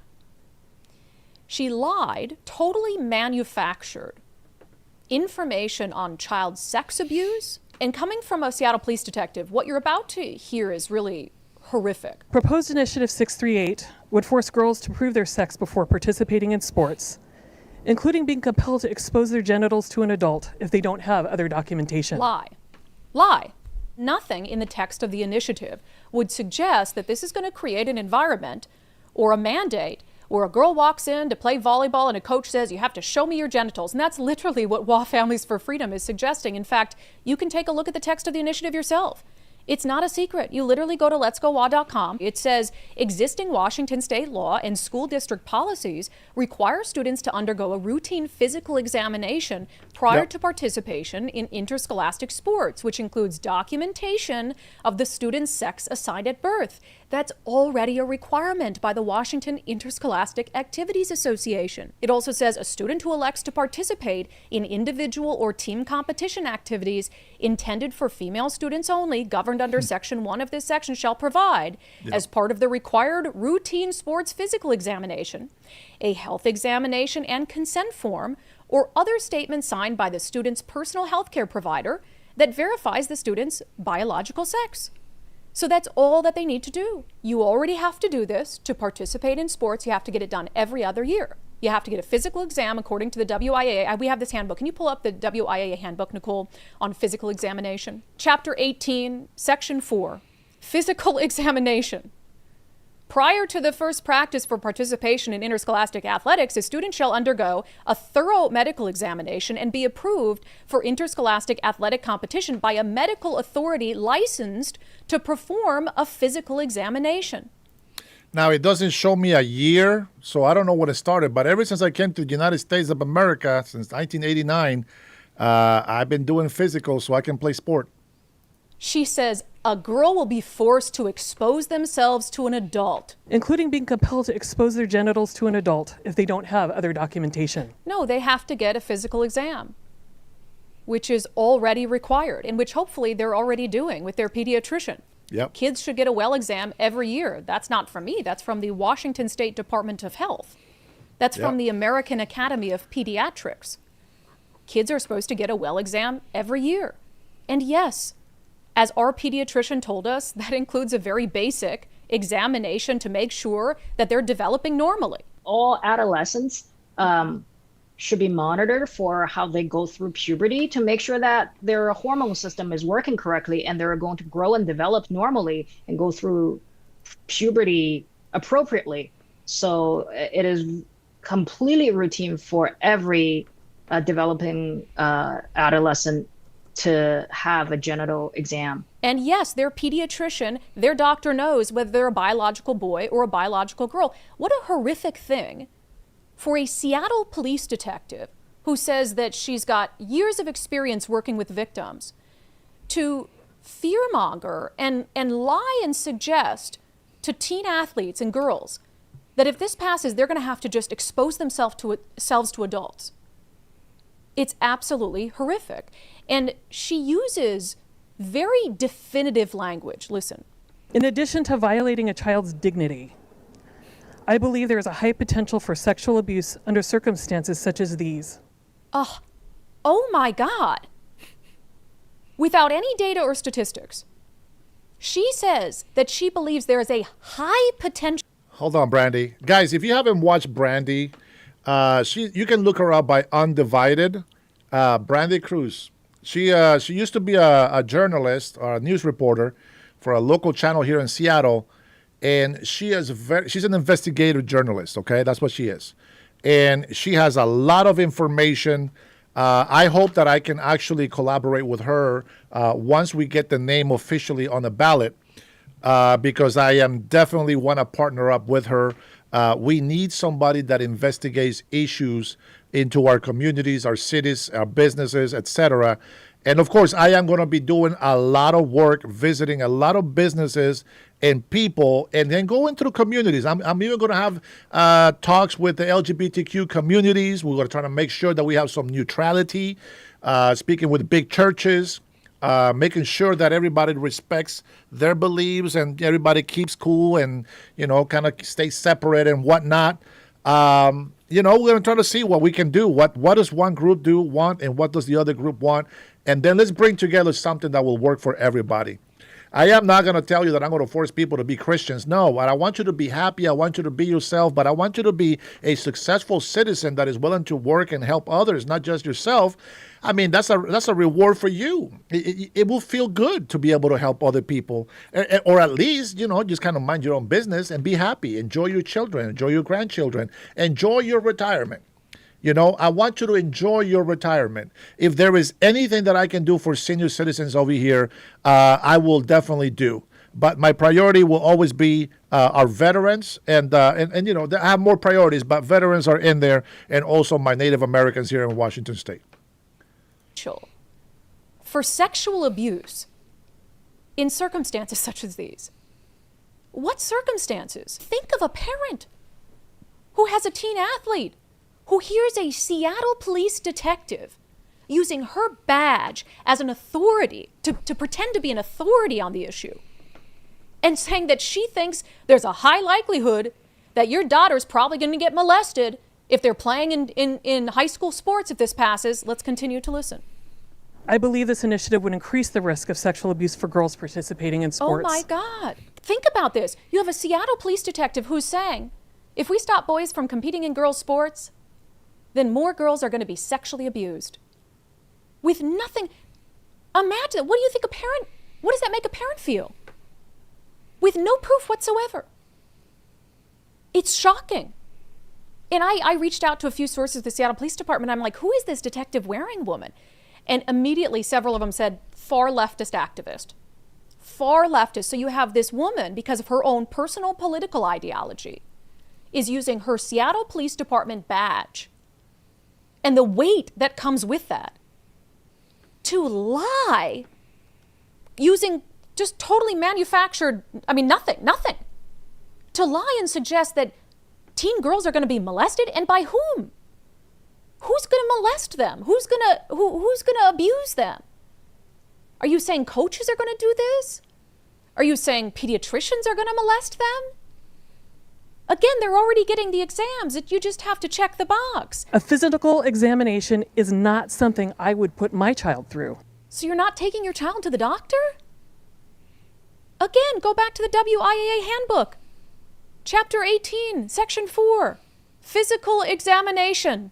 Prior to the first practice for participation in interscholastic athletics, a student shall undergo a thorough medical examination.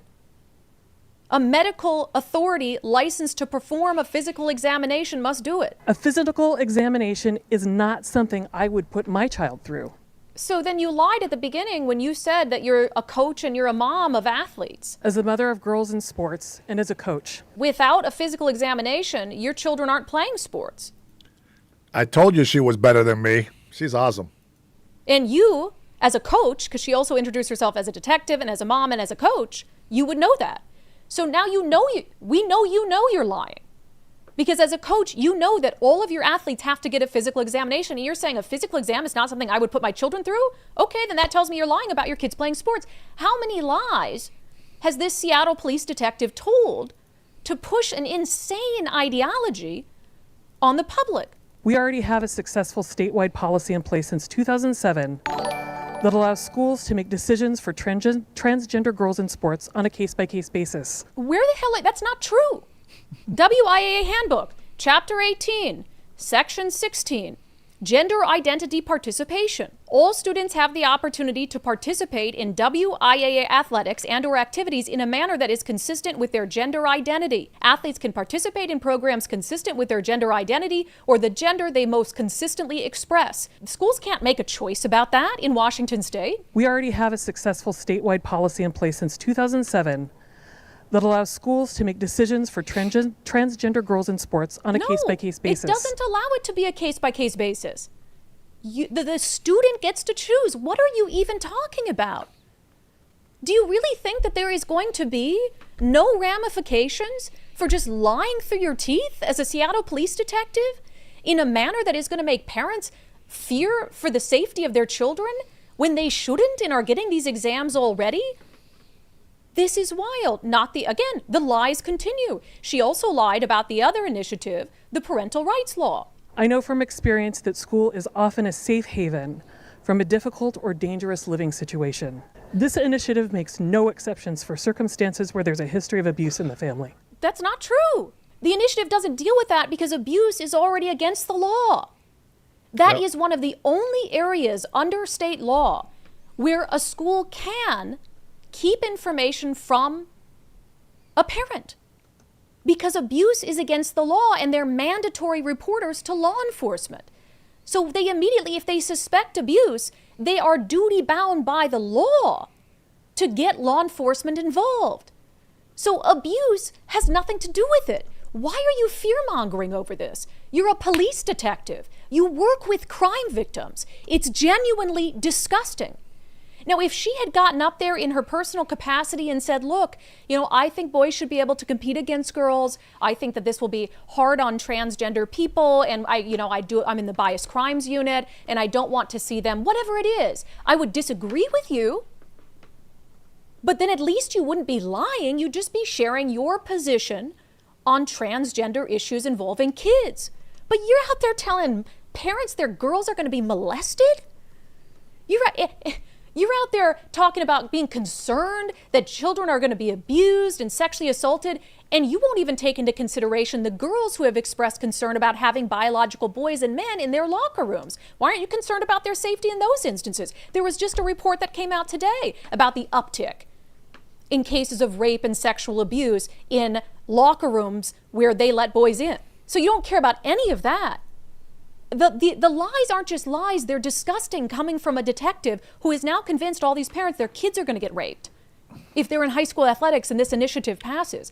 So of course I reached out to the Seattle Police Department about this, about whether they knew she was going to do this, whether it's okay with them that she did this, and their response to the very clear, easily provable falsehoods that she's telling. This is what they told me. This detective did ask permission to attend an event to speak as an expert on hate crimes, domestic violence, and sexual abuse. She was given permission to speak with very strict guidelines so that she would remain within department policy. They did say one of those guidelines was not identifying herself as a member of SPD, which she didn't, but she was identified as such in subsequent news coverage. So for all intents and purposes, she was there as a member of the Seattle Police Department. They go on to say individuals who campaign for state, county, or city issues do not represent the Seattle Police Department or the City of Seattle. The Seattle Police Department remains committed to the safety of all who live in, work, or visit the city, regardless of their political, religious, or personal beliefs. And look, I understand that they probably were not going to give us some sort of significant statement condemning this detective, but behind the scenes, I pray to God they are. Because you cannot have a detective peddling misinformation about crime because of her personal political agenda.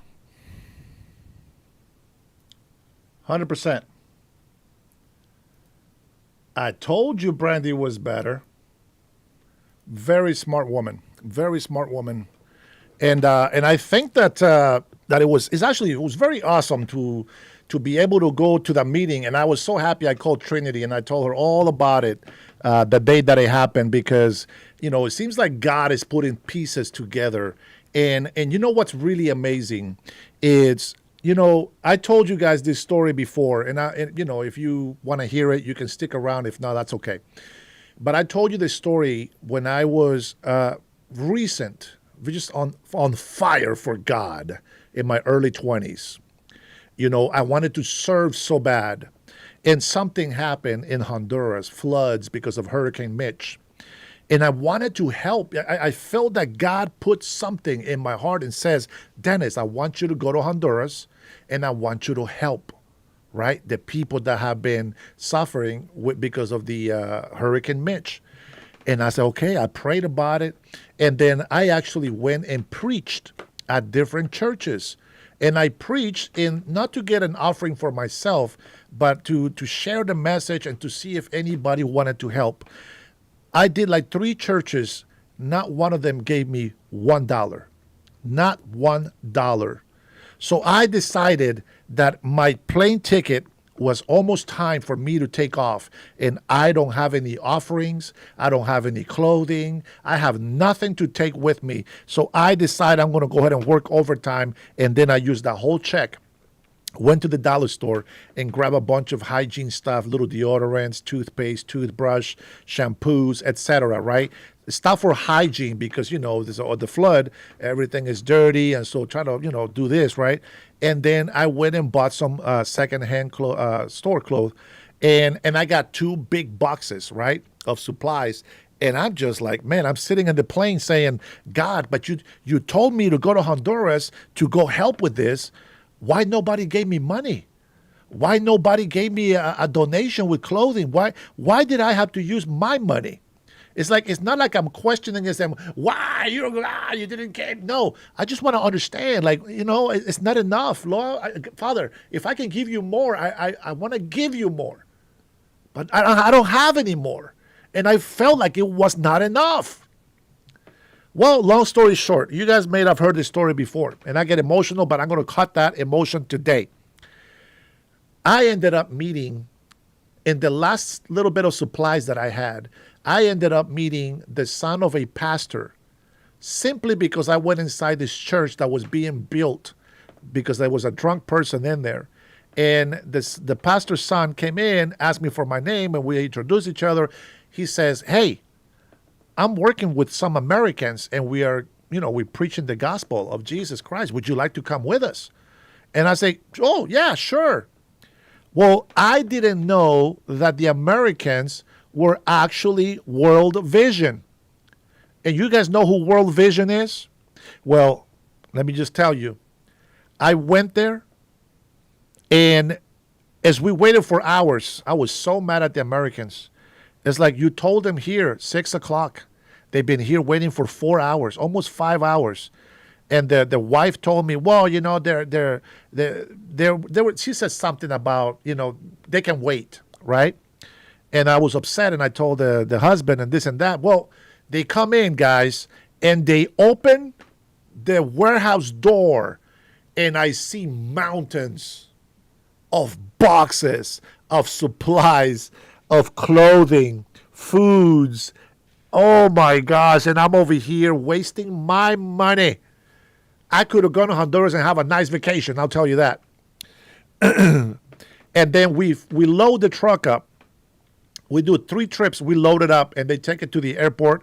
On the 4th or 5th trip, we get on the truck, we go to the airport, and there's a helicopter waiting for us. I would have never been able to get to this village because the roads were not drivable at all.